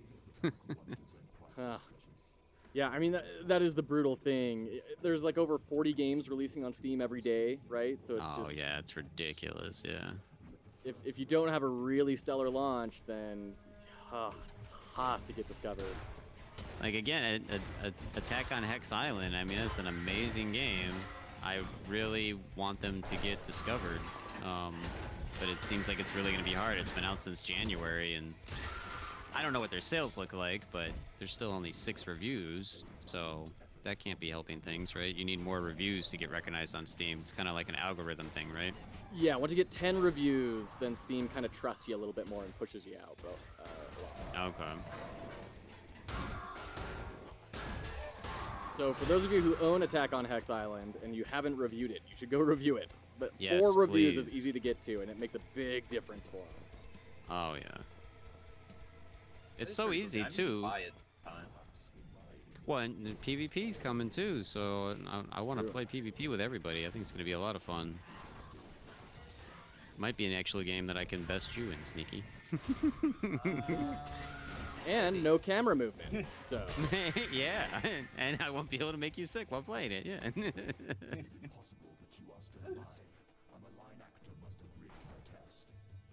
And it has that whole dopamine rush because of the whole, if you lose one of your pieces, So oh god. bragging rights when PvP comes out, we'll be stealing each other's pieces, Just don't lose.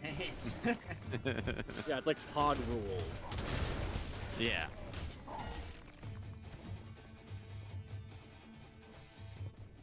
Is that it? Oh, okay. We just kind of impaled the crap out of them with spears, and it was over. Tiny shield not helping them very much. Yeah. Well, Fox just unlocked the gladiator weapon. Oh, I did? Yes. The Arbalos. Of course. I know what an Arbalos is. Sure. You have to get this specific event when you enter the Trojan Palace to unlock that weapon, and it can take a while sometimes. Of course, I switched weapons at just the wrong time because one of the sub-quests for the weapon is to kill another enemy that is using that weapon. Oh, shoot. So, I put the hammer on just in time to not complete that quest.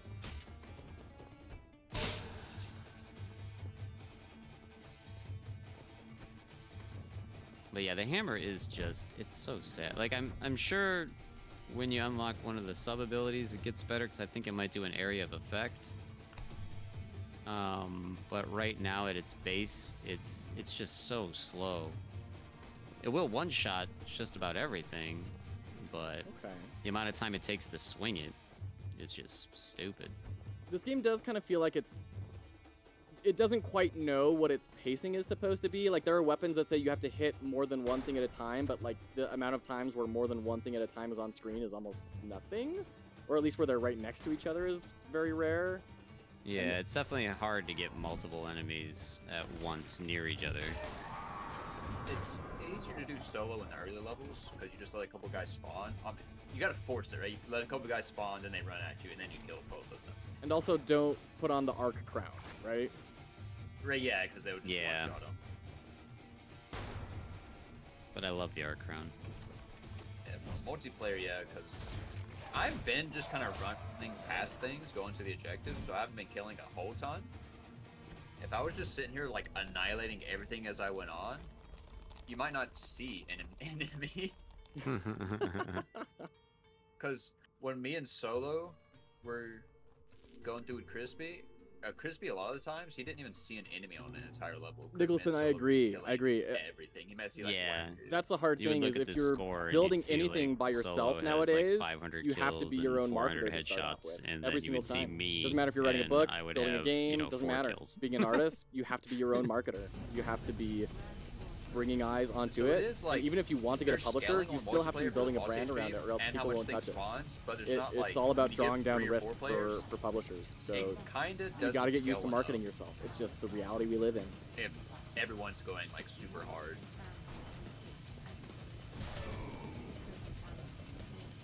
I mean, So those are all really good points. I'm just going to ignore them, though, because it means I'm getting more kills than everyone else, and that makes me feel good about myself. yeah.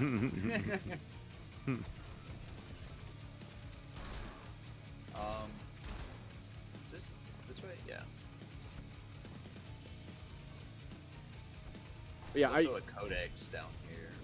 to go back to the discussion on, like, is it good to have discoverable things or not? Like, I'm kind of the wrong person to ask because there's a whole genre of games built around, like, having wikis, like, for crafting and everything, and I can't stand those. I think anytime you have to leave your game... Yeah, Minecraft, exactly. Anytime you have to leave your game, for me, in order to understand your game, that's a failure, unless it's really intentionally done. And I've yet to see a game that does that intentionally. But also, they have huge Terraria. markets, and they're super successful. So clearly, like, Yeah. I'm the wrong one here, and there's something going on I do not see. Those games were more challenging before the internet became what it is, like when you had to, like, hunt these things down on message boards and forums and stuff. Then they sucked. Now everybody's a YouTuber and everybody can make a video instantaneously, so it's so easy to find your answers. So I mean, I'll never forget my dad's 3-ring binder he had for Rogue, where he was jotting down notes of like, okay, the green bubbly potion is poison. Don't drink it. And it was just like page upon page awesome. of references. That's awesome. Yeah, I taking used to have notes back in the notebooks day. as well. Yeah. Yeah. Writing down like actual codes to remember. Like, this is how I get back to stage 4. Oh gosh, Mega Man, yes. Yeah.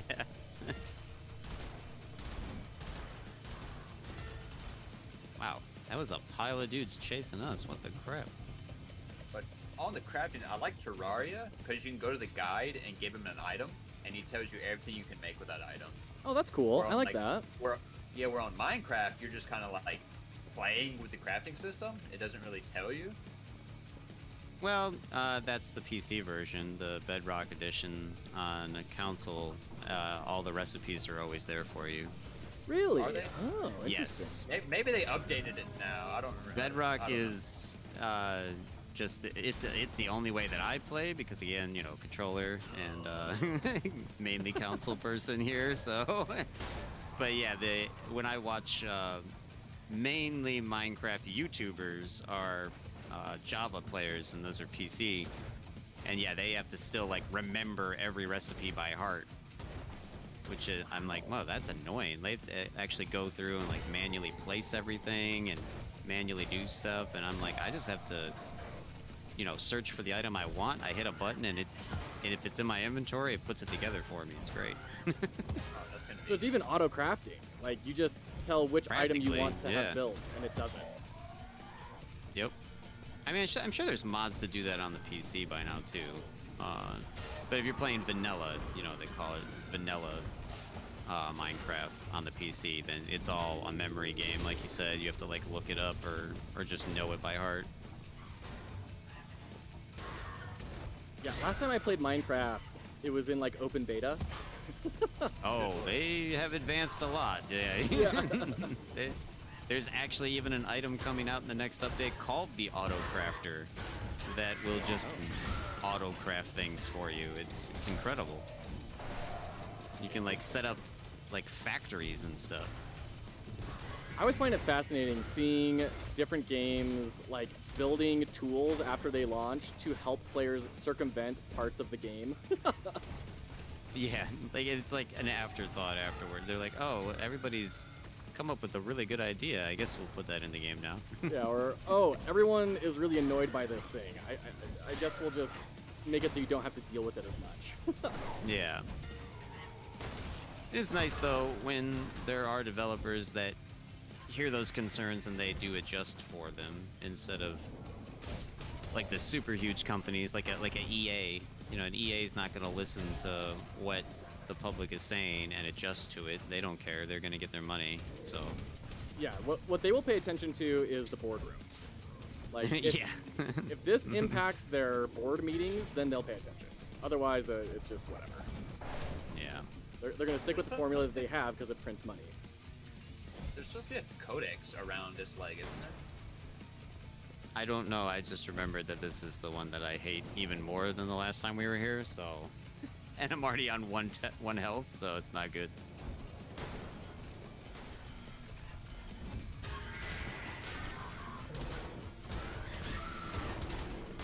I took the damage.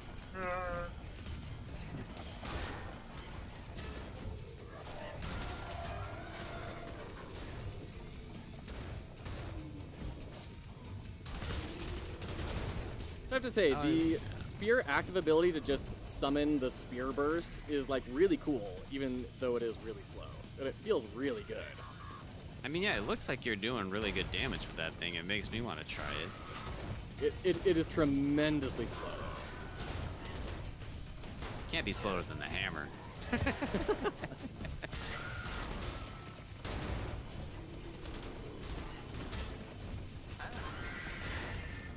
And like I've got damage buffs when like I do double damage when I'm aiming down sights, and damage buffs when I'm in the air. So it's just like I'm the air team, you know?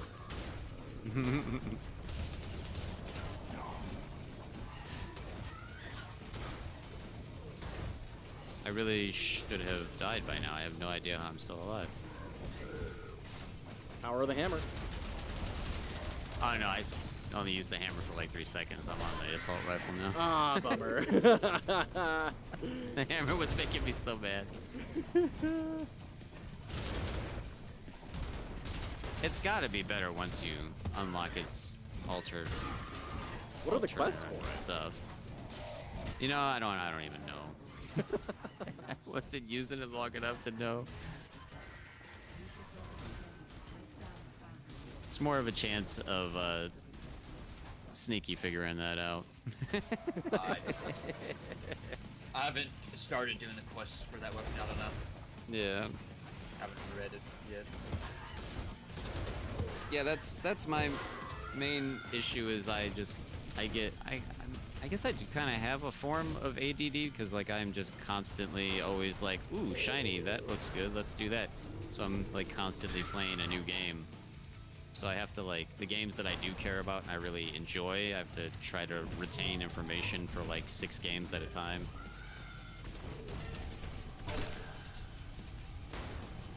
That makes sense. Well, especially when you're like spotlighting them on a YouTube channel, right? Like, Yeah. Retromation, that dude plays like 5 new games a day. Like, there's no way he's maintaining any of that in his head. Yeah, exactly. Yeah.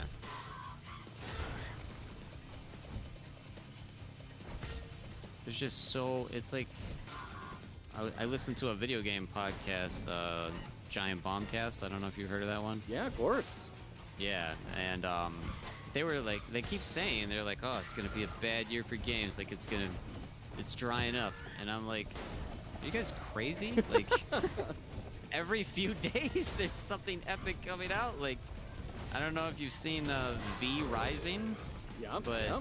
that game looks incredible, and I keep watching videos that I keep telling myself not to get it yet, not to get it yet. I don't need to start this game yet, but I'm like, I kind of want to start this game because it looks so much fun. But it also feels like one of those games that like it will be the only one I want to play. Like I will want to discontinue everything else on the channel because I only want to play that. Some of my friends bought it and played for like 30 hours and haven't played since. Because well, it just got a big update though. Yeah, so it's maybe... in its full release right now, so there's a ton of stuff going on with it now. Yeah. So maybe if they try again, but yeah, I never bought it.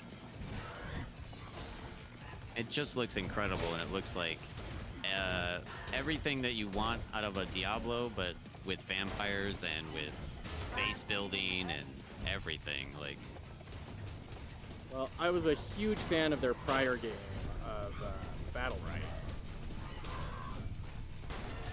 what was that about? I don't think I saw that one. Oh, I just died. Bummer. It was a arena-based PvP, skill-based, top-down sort of thing. Oh, we all died. Oh, fun. Oh yeah, yeah. This is never a good place to be. It was great. It was fantastic. And when it died, people were very, very upset. It had a very, very loyal community. Oh, I do remember hearing about that. Probably from the Giant Bombcast, actually. It wouldn't surprise me. Yeah. It was probably in one of their news segments where they're like, people are very upset about this. That does sound very familiar now.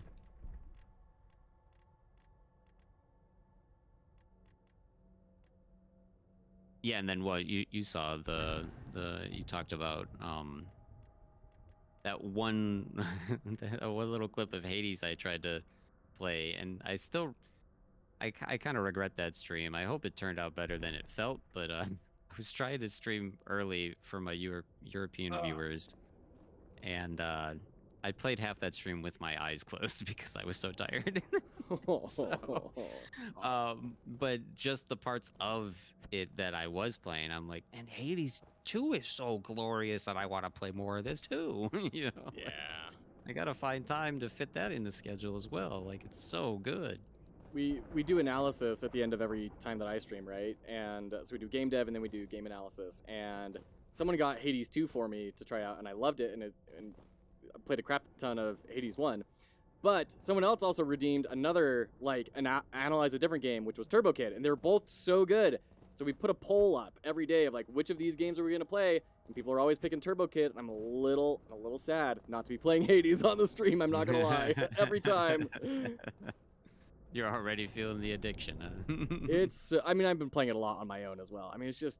really well done. There's so much good design in Hades 2. It blows my mind. And it's considered early access, and it's considered not even full release until what, next year? And they like all the stuff they already have in the game. Like that's a developer that's like spending their previous earnings well, right? I respect the heck out of Supergiant. You know, like Yeah. every single project they've made has been phenomenal. And Pyre is like my favorite game of all time. They're just good. That's Yeah. awesome when they can maintain that stuff. I really gotta set a hotkey for Discord to freaking mute. Oh, was that you that had a little bit of stuff in the background there? We didn't hear nothing, so. Yeah, my mom freaking came in, and I was like, one Saget, and I was surrounded by enemies, so I alt-tabbed and mute Discord, died. Still didn't mute Discord, so I just got up and just went there. I was like, what do you want? It's Mother's Day weekend and you're blaming your mom for dying in the game? Come on. Well, when I hold up my finger, she knows that I'm like doing something. So I'm like, all right, hang on. I just gotta set a hotkey for Discord. I still haven't done it for some reason, just to hit a button to mute Discord. Yep. Again, that's not anything I know anything about. So. The whole time I was streaming, before my CPU freaking is like on its last leg, I was like, I need to set that hotkey so I can mute. And I never did the whole like 400 hours I was streaming. I just wish the mute button on my microphone was more accessible, but I guess, yeah, I probably could find a way to just set a mute button somewhere that would be a hotkey, so. Yeah, you can. It's just right in the Discord option.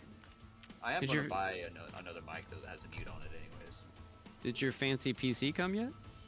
Tomorrow. Tomorrow, nice. Yeah, I can actually play like Tekken 8.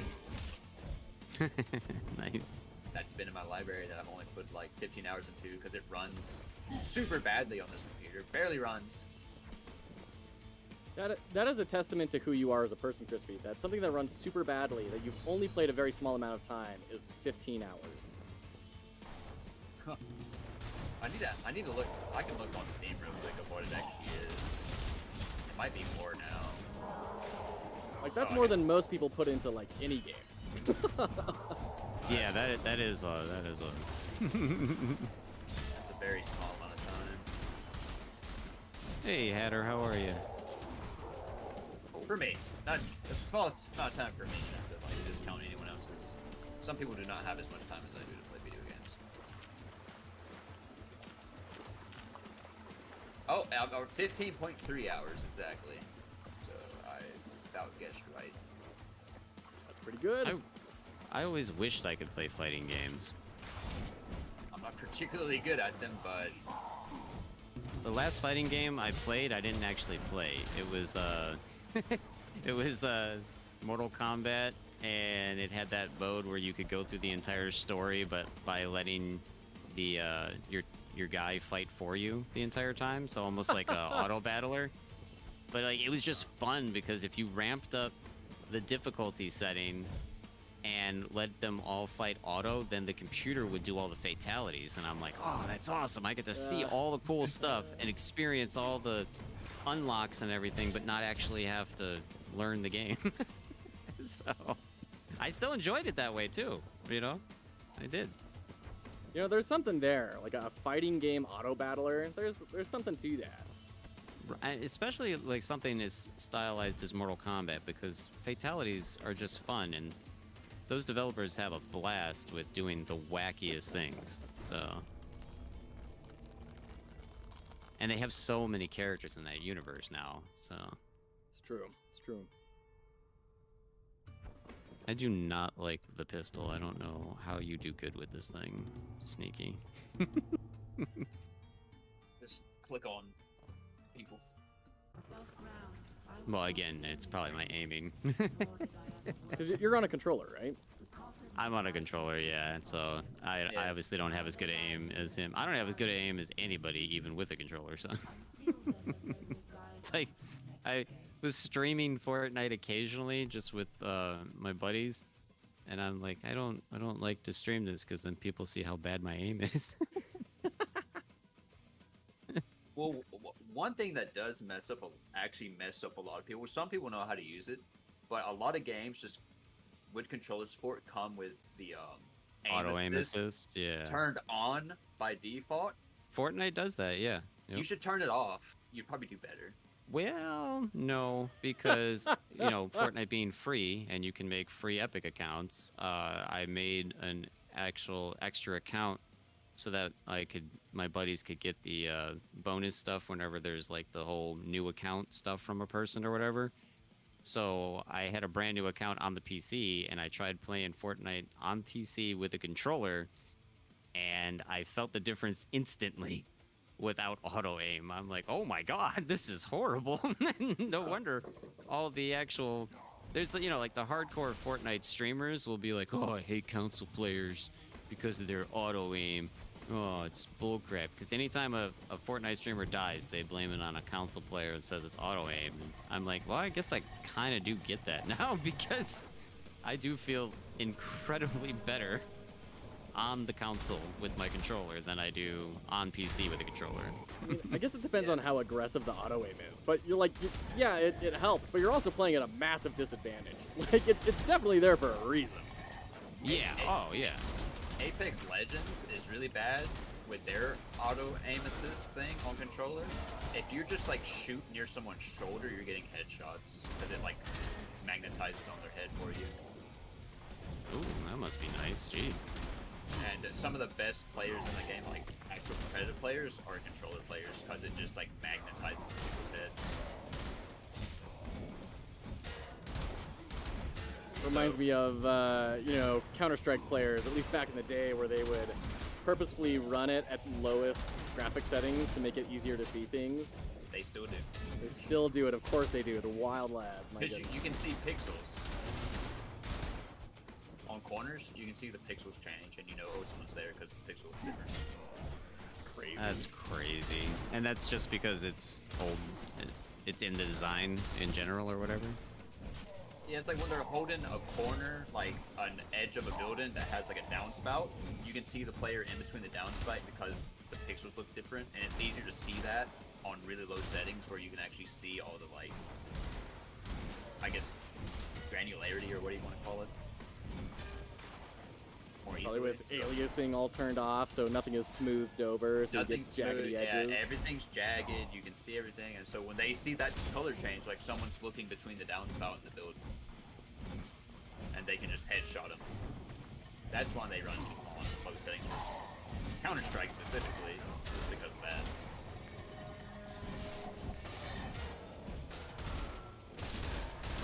that. That sort of thing is absolutely fascinating to me and very disappointing, because it's clearly like the game being played against the intent of the original designers, but like a new intent has been found. I never know how to feel about it. Well, it's just like in some Battlefield games and other like big, more open, like Arma. If you turn down the graphics settings, it turns off the grass. Yes, So yeah. you can see people in the grass, you know, and they think they're hiding, but they're not because they're just sitting on the ground. Because the grass is turned off. It's also something that I would imagine as a game designer or a developer, it's not you can't think of everything. Like, somebody's always gonna find something that you didn't think of. There's always, yeah, so there's like good and bad versions of that, right? Like the best version of that is called emergent gameplay, where you've designed a bunch of systems that plug together in really good ways and they're very flexible, and so players are able to kind of make their own gameplay with it. The bad version is stuff like this, with the graphics of like, oh, I get a competitive advantage if I do something that's clearly against what the game is supposed to be. Yeah. Yeah, on the bigger map ones, like Arma, like I was saying before, if you had a good enough PC, which years and years ago back on Arma like 2 or whatever. I had a good enough PC so I could crank up the view distance to like 6,000, which a lot of people couldn't handle back then. So I'm seeing like twice as far. Default was like 3,000, I think, and I could turn it all the way up to 6,000, whatever distance measure they used. So I'm like seeing people able to snipe them, and they can't even see me to snipe me back because I'm just out of their view distance completely. Yeah, I remember there was an old Half-Life 2 mod called The Hidden, where it was a team-based game. One person was a squad of you were like special ops, normal guns type sort of things. But then one of you was this invisible psychopath murderer, and you could jump around, and your job was to stab people, and you got this slight ripple effect on the invisibility. But other than that, it was very hard to see. And if you had higher graphical settings, the shimmer was just happened to be easier to see. So that was kind of the inverse of it, where everyone was trying to crank up effects as high as they could. That reminds me of that old Nexon game, like the wolves.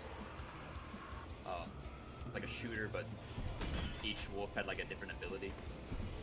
I haven't heard of that one.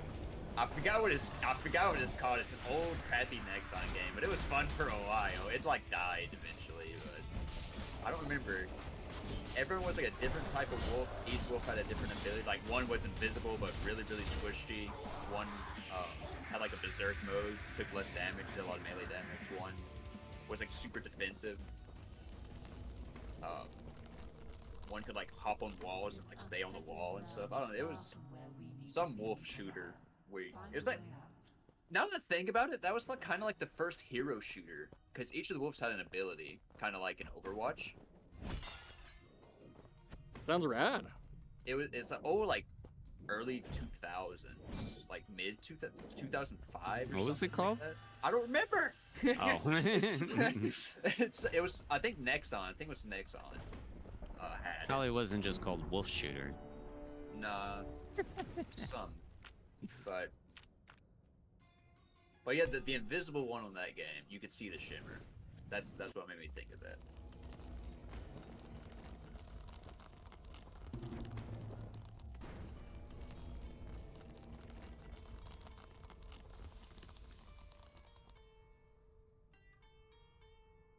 So how long have you been doing content on YouTube, Joe? We started I this know up you're on in... Twitch as well. Yeah. So we started this up in November, a little bit after I got laid off from my previous position, and decided, you know what, let's try and do some good in the world and try to help people, because clearly we're just lines in a spreadsheet to these big corporations. So might as well, try and help some people out. That's awesome. I went the wrong way again, didn't I? Yeah, you did. Yeah. You've been doing this for a good while, right, Crispy? Like over a year? Yeah. Basically, I started my YouTube channel way back, but never did much with it, and then got super serious about it really only since December. Oh, okay. When Dragon Quest Monsters came out, and that kind of really helped my channel. That's actually how the majority of my audience has found me, is through that game. Interesting. And all the challenge runs and speed runs that I do with it. But before that, I was doing a lot of like Fortnite content, a lot of shorts, a lot of just random streams. I actually used to do face cam for a while. What? I told Sneaky about this the other day too. I'm like, I could bring face cam back anytime. It's just I probably feel like I'd be along the lines you look very dapper on all your streams, and it's I'm like, that's kind of the way I would be too. Like, I want to be very impressive looking. You know, I don't want to just turn on a camera. You know, I feel like I've always taken my appearance very seriously, and that's the main reason why I don't want to turn on a camera, because I don't want to have to get all dressed up like I'm going out just to sit here and play a game. So I don't care about that at all, dude. I just play in my pajamas. Yeah, when I was streaming, I was same shirt 3 days in a row. It's not that dirty yet. No, man. Well, that's just the Asmongold look, right? Yeah. yeah, right. Yeah. I'm like 110 pounds. I'm very much like reminiscent of Asmongold. I'm actually bald now. You know, or I shaved my hair off because I'm like super bald on top, so I just shaved it all off. But yeah, very reminiscent of Asmongold actually. There you go. But yeah, I'm just grinding away. You know, got to get to that 500 mark is the goal right now. So. Yeah, I'm eventually gonna get back into streaming myself. Awesome. Do you do YouTube? You're or almost to Twitch? the 1,000 mark. You need to get to the 1,000 mark. We're very close. We'll Yeah. probably hit it by Monday. Nice. That's awesome. Congrats. Problem is watch hours. We're pretty low on watch hours, so. Because you mainly stream on Twitch, it seems like, right? I mean, well, you're doing a simulcast, but it seems like your viewers are mainly on Twitch, it seems, for the stream, right? Yeah, YouTube streaming has not provided a whole lot of visibility for us. Although it is starting to push stuff out. Like, randomly, we used to be getting like 50 views on the streams every now and again. And now it started exploding up, so regularly getting into the hundreds or even thousands for some reason. I have no idea why, other than maybe YouTube just kind of figured out who likes to watch this. I don't know.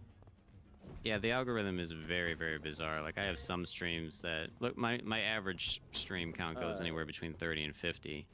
And then, like, some of them will blow up and go, like, over 200. And I'm like, oh, crap, I should go back and stream that game again, shouldn't I? Risky, yeah. So we're but playing and analyzing it's very Parish weird how it with, works, but I also feel like the CrispySense, discoverability, who has a though, YouTube on channel. YouTube is so much better than it is on Twitch. YouTube So that's discovery why I is haven't horrible even unless bothered I think attempting you have a Twitch. larger following. Well, and shorts I help just with that wish as YouTube well. had like But the problem is they don't a convert very well more into long form robust views. like live streams section, kind of like, you know, Twitch. You go browse, click a game, and then it's like all these streamers are there. It's Well, like, again, and that's the hard part, though, to find Yeah. anybody.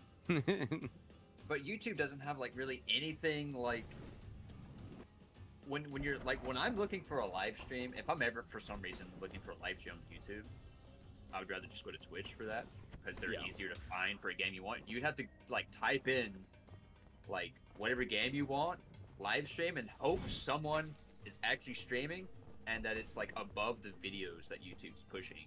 It's Yeah. like so like for streamers, I think it's easier to get discovered on Twitch for streamers unless you already are a YouTuber and have a bunch of YouTube videos out and already have an audience. Then YouTube's easier to stream on. Yeah, it's you can't just stream on YouTube and expect people to come in. You like the videos are for sure what's going to bring people in. That you're very rarely.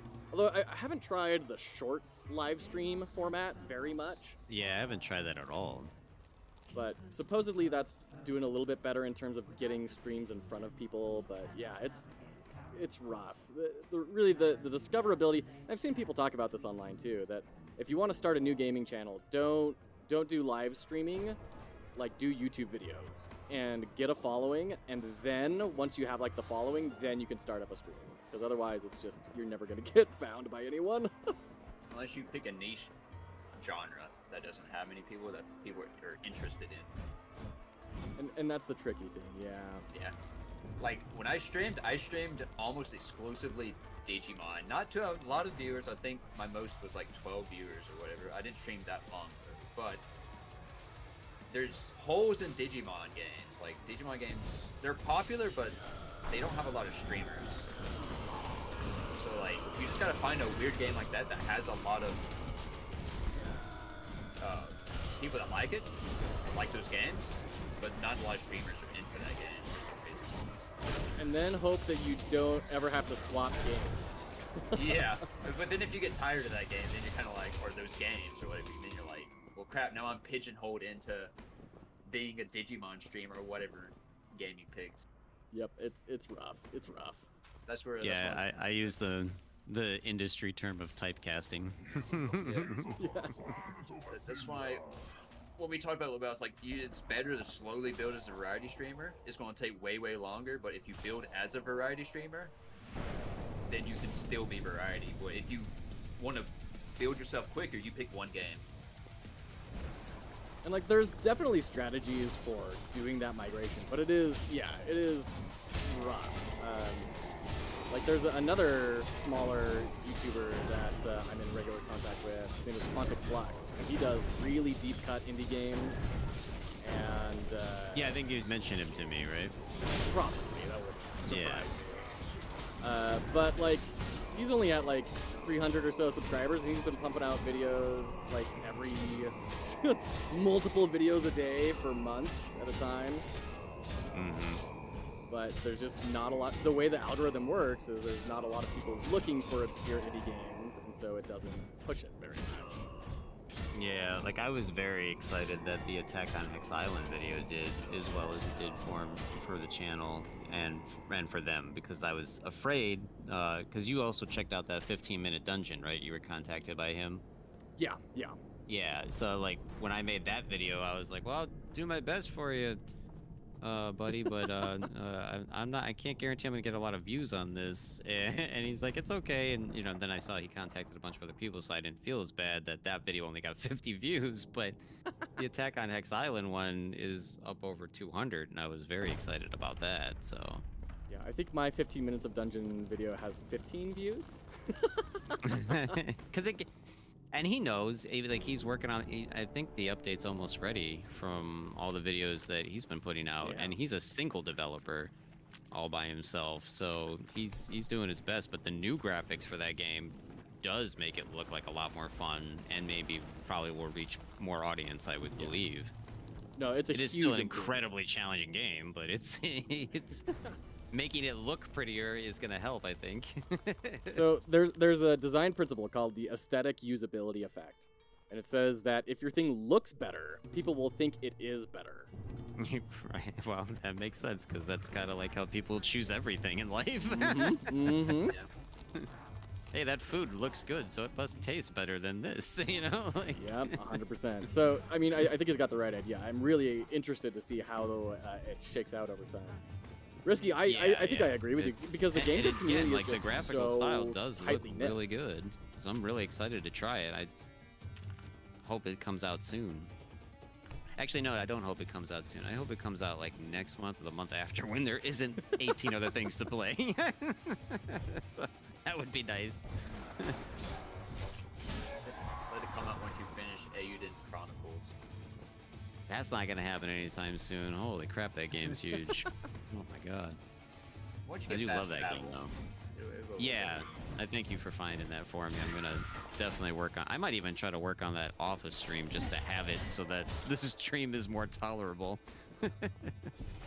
Risky, I kind of agree, weirdly enough. Like, it's such a tightly knit community with so much goodwill inside of it. That, Which one is this one? Or do we have to all grab a torch? Really, is that this one? Yeah, sewers. Networking is a very Sewers. powerful effect in game dev, because everyone just wants to see. Well, at least every everyone time we've else's done this cool one, it's been a stuff. different event for Joe. Light of this reliable torch. Yeah, the game knows. It just wants me to see everything. That's I'm pretty feeling very ridiculous. friendly. Yeah. The arena is the most rare version of this one, and you got to see that already. And It took me we got- forever to get that. yeah, and we got probably the easiest one first, and now we have the worst one. So Yeah, this one's. I remember seeing this on one of your streams. This is like a whole new zone you have to go through with a giant Yeah. handicap. It's wild. it gets it to the same spot. Yeah. Just a much longer way to get there. And like no extra cards or anything, right? No. Perfect. This might be the only location in the entire game that has something this ridiculous. They go that way. This way. Well, I guess the crab area, it doesn't have more events. It's just the biggest zone in the game, and it feels like it takes forever. Especially if you want to find everything on it. Yeah, I still don't think I have. Probably not. That place is nuts.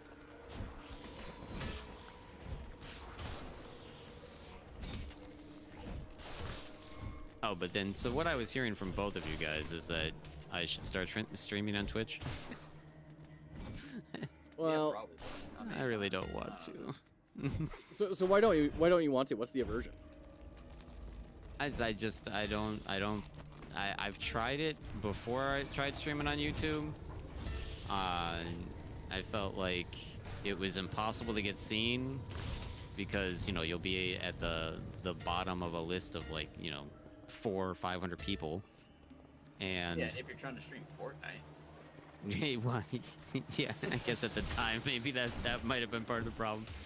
And with YouTube, it's just nice because everything is being recorded and staying right in one place. You know, like, so this stream will become an automatic VOD on my channel, you know? And with Twitch, I would have to like download that and edit it separately, you know? So I don't multi-stream, like that. man. You don't gotta pick one or the other. I'm not like, okay, so what do you think the that's your internet rate, right? So like I have the highest internet available for my area. So does that mean I would be able to multi-stream? Probably. I admit I haven't really experienced any problems with it because we have pretty good internet. We've got Okay, fiber. so you haven't experienced any lag or anything like that by doing No one's both at the same mentioned it. time? Yeah, I haven't ever had people say that you're dropping frames or anything. Like, it's all been smooth Because sailing. it is all built into Streamlabs. Like, I should be able to just hit a button and go live on Twitch if I had my Twitch account attached to it. So it is all, like, integrated. Yeah. I've just never done it. The trick is then you have to manage two different chats, and then, like, people are talking, and then they say, wait, I didn't see that in chat. Who are you talking to? Like, oh, well, they're over on Twitch, or oh, they're over on YouTube, and then that can kind of leave a sour taste in some people's mouths. But, you know, it's pretty minor, I feel. Well, and if you put it out front early, you know, I would imagine they get used to it. You know, like, hey, we're streaming to both, you know. Yeah, no. Well, if you got good viewers, they would have both of them open at the same time. That's right. All of you who don't have both of them open right now in chat, you're dead to me. Yeah, makes it more money too, because you watch the ads on YouTube and then you watch the ads on Twitch. It gets more money. You're not a true viewer unless you do that. This is Oh, now an ad obviously, stream. I was gonna say that hasn't become an issue, but I forgot to even bring that up, and you didn't bring it up either, though. So I guess it's not been an issue because I've noticed that you have like ad breaks on your streams, and Yeah. we haven't stopped for any ad breaks. So I'm like, did we mess something up on your stream? I'm sorry. No, when we do stuff like this, that is either a game that's like really hard to pause or doing it with other people. Like, I'm not gonna ask all you guys to pause during my ad breaks. If we were doing an interview or something where it was more direct, like one-on-one and more in control, yeah, sure, we'd break. But Okay. it's a little forgot unreasonable. entirely, and then like you hadn't brought it up, so I'm like, well, it must not be an issue now that I'm thinking about it. No. It's mostly a big deal during game dev because like people want to see, you know, what progress we made. Like I think there's an investment there of what It's like happened since the Lawmaker. last time I came on, and I don't want to like miss. Oh, they found the solution to the bug that they've been screaming about for the last hour, Yeah. and you know what was that moment? You know, that's a big thing to miss out on. Like Yeah, the the equivalent ad would be break- getting a pentakill or something during an ad break. Like that's just a big bummer. My small stint of streaming that I did when I was doing ad breaks, if I was just like grinding or doing regular gameplay, I would just not stop. But if I'm like about to do a boss fight, I would stop and just sit there and wait for the ad break to be over. And Well, then that's do the boss reasonable, fight. and yeah, and I'm sure people thanked you for that. Honestly, I don't think they cared. Ad breaks for me are particularly advantageous though, because I typically have my like 3-month-old son with me, so it kind of gives me a little moment to go change Oh, his yeah. diaper, get him some formula, you know, take care of him a little bit. Yeah, at the beginning of today's stream, I did see your little guy there, so looks Yeah. real cute. Yeah, he's a good coworker, that's for sure. Yeah.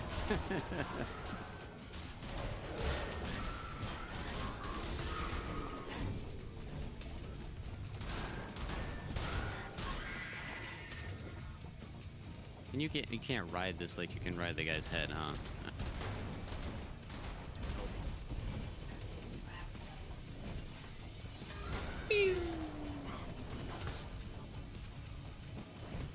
This is the least amount of damage I've taken on this stage ever so far. Don't jinx it. I'm mostly just letting you get all the kills, so I'm just dashing around. New strategy. Don't do anything except move. Ah, yes, the Aura Paladin. I've played that build a couple of times. It works. Also how I courted my wife. I kind of just stood there and walked around a little bit. Nice. Only was always so simple. How long have you been married? Coming up on 11 years. Oh, wow. Nice. Congrats. Thanks. One of our favorite statistics is that during those 11 years, we've been confused as siblings more than once. So that's good times. That's not too bad. A lot of the times when I'm like in town, or used to be, when I was in town with mom, they thought I was her husband, and I'm always like, "Oh, son, I know I look old, but I'm only like, what was I, like 28 back then? That's amazing. Well, I know people can have, you know, like Alex, we are voices still can be at it, deceiving, yeah. but like just when I hear your mom in the background, she sounds incredibly young. I always think it's your sister. No, yeah, she's turning 60 in August. Oh, congrats to her. Yeah. That's a Yeah, big she's one. Old. She's getting old. She is. Tell you, it's a weird experience noticing your parents get old. I remember noticing the first liver spots on my parents' hands. I was like, oh, wow, okay, this is happening.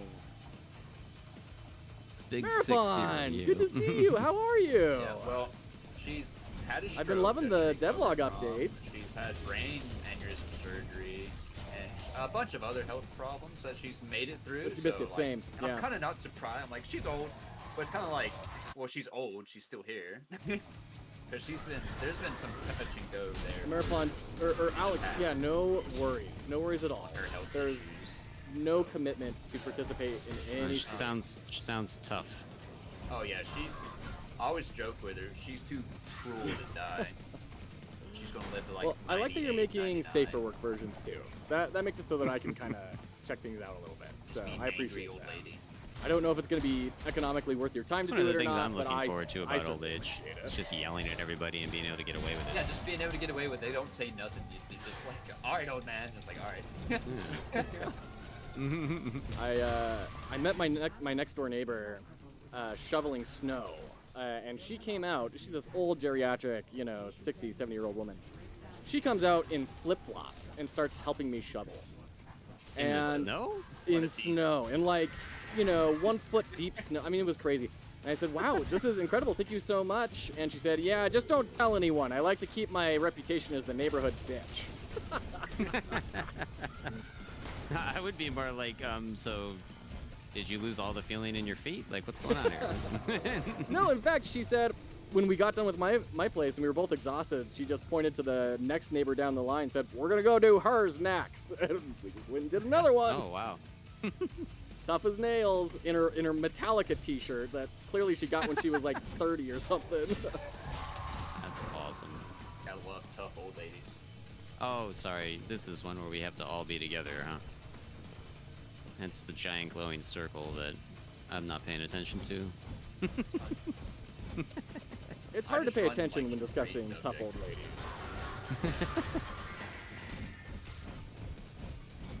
ladies. Well, Maker says all I do is complain and yell right now, so I'm like, yeah, well, whatever. Actually nice in public, but Oh, man. I'm nice on stream. I'm angry in real life. I'm kind of like the opposite, because I spent almost all of my streams complaining about how unusable programming is, and spent 2 hours yesterday talking about how bad the design is in Pokemon. Ugh. I hate the newer Pokemon game. They like killed the game for me. But maybe I'm just an old school freaking weirdo. Oh, all this time I forgot I had the alternate fire unlocked for the flamethrower. That would have been helpful. What does the alternate fire do? It's a more direct spray that shoots farther. Oh, okay, interesting. So instead of like being, you know, fanned out or whatever like this, it shoots direct. Cool. Yeah. Well, that's technically the passive. It just lets you right click. I got a major The roadblock almost actual ironed out, so should be getting in some fire is fun like progress soon. Very exciting in Marathon. Thank you for letting me know. I can't wait to Oh, see it. do I not have that? I don't think I have that. Oh no, I do have that. Oh, Yeah, I have that that's- too. I can Yeah, tell that's you're the crap. finding something you're excited about, and that makes me happy.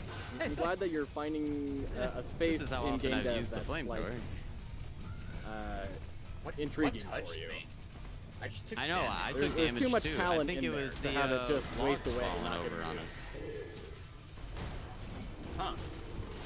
We are Maybe. supposed to follow that thing, right? Yeah. I never make it this far on this part. It's just some of the stuff in this game is like so cool, but then some of it's just like you can tell it's an indie game where I got stuck earlier randomly on that location and couldn't move. Yeah. anywhere. But it's like got cool stuff like this giant robot you build, and then you get to watch it walk and punch a wall. Like, it's so simple, but it's kind of cool. Or like the boss intro, where like the staff comes down in the lightning, and then the planet explodes. Oh. Like, that's so cool. You like never see that in games anymore. Like little boss intros that are actually cool. It's very entertaining. Like, I The- still like seeing that boss intro. The big trouble with stuff like that is how do you justify doing those intros when like it takes weeks out of development that could be done like making a cool new weapon or something, right? So it's like it's hard to justify building it, but it's kind of one of those invisible values that you can never justify in a boardroom, but that really improve the experience. Yeah, it makes me care about the boss more. Like, short intro. I don't want a cutscene. Like, a long, like, cutscene. I just want to skip that. But give me, like, a 10 to 15 second, just little, like, something happens, and then you're in the boss fight. Like, that's cool. I'll take that. Is this the boss fight right here? Where are we? I don't know. We just finished. Yeah, this should be the flamethrower guy, right? I can't remember. I just know it's the farthest that we've made it, and Joe mentioned that he has a hard out here in about 30 minutes, I think. That's true. That's true. So we don't want to, like, if we can actually get out of here with him actually making some money, that would be good. Oh, well, yeah, we beat this boss, and then I guess we could call it there, because the next level is the crab The one, crab and it place, takes and that- 4 hours. Yeah. that might take like 30 minutes to get through that. I was Yeah. surprised how long your like full 100% run took. I mean, these are long runs. Yeah. They're no joke. Yeah. Well, the 100% one takes so long because you're using lower tier weaponry. And on Yeah. solo, just like running through with like the flamethrower, whatever setup, I think I got through the entire game in like 45 minutes. Yeah. The first time we beat it, and we beat it with the bad ending, and we just were doing whatever we wanted. It only took like an hour. But after, yeah, if you're trying to do the hardcore, actual, you And know, weapons over here, by the way. best run, true ending and everything, yeah, this is a very long game because that sword is just awful. Swords and daggers. I'm not gonna lie, I kind of feel it was a little generous of them to give you like a cool sword to do it with and daggers, because like the description of the broken sword is he knew in order to get into Elysium he just had to bare knuckle box everything with his bare Yeah. hands. I was like, oh dear, I see where this is going.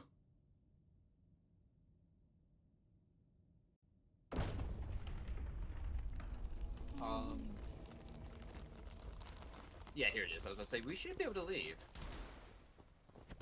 Okay, well, do you want to call it there then?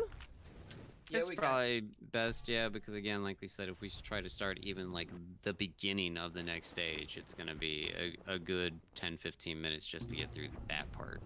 All right. Well, I appreciate the time consideration. Thank you. And thank you for walking me through all this, because I know you guys are kind of done with this game, and I recognize this as really. a let's get Joe on his feet here, and it was super rad. Thank you so much. Yeah, I want to play some more games with you too, so Yeah. we'll find something else eventually that we're all interested in. And I put links to your YouTube and your Twitch in my description. So if anybody wants to check out Joe foxhollowgames, make sure you guys do that. The links are below. Thank you so much, and I gotta send some links to you in my chats as well. Appreciate it. Hey, this was a lot of fun. Thank you so much appreciate for inviting me, and you approached me to do this, and that was just super rad. I loved this. This is awesome. Yeah, it was good and we like hearing your perspective on stuff like it's just like I said, it was just a whole different thought process of how you handle these things, and it's really entertaining to see your perspective on any game, but I mean this was awesome too. Well, I So, appreciate that. I hope it's not annoying at times, but I sure oh sure no, love yeah. it. So, thanks for having me on, and I'll be heading out, and we'll catch you later. All right. Take See care. ya. Cool. See you guys. See ya. And All right, that was that. That was a ton of fun. I had a lot of fun with that. Thank you so much for hanging out, everyone. This has been a bit of a longer stream, but it's been a really fun one. We've got someone I want to rate out to. This is Quantic Flux. For all of you who are game developers and you're always looking for more people to kind of reach out to, CrispySense, really good person to reach out to. We're going to go to someone else who's doing their very first stream today, Quantic Flux. And he's got, I talked about him on the stream. He's got a couple hundred followers, and he's going to be getting more and more. He's been going at this for a few months now, and he's dedicated. He's going to keep pushing. I think he's going to be growing before too long. So definitely go hang out with him and, get in early where you can get some videos done by this guy because he does good work. And it'd be good to build relationships before people get big, so you have your feet in there. So with that being said, thank you so much, everyone, for hanging out. We are, as a reminder, a charitable enterprise devoted to helping people enter the game industry. Thank you so much, everyone who's been hanging out this whole time, and for Practical NPC, for the raid. That was super fun. It's been so great having you here. With that being said, have a wonderful weekend, and we'll catch you next time.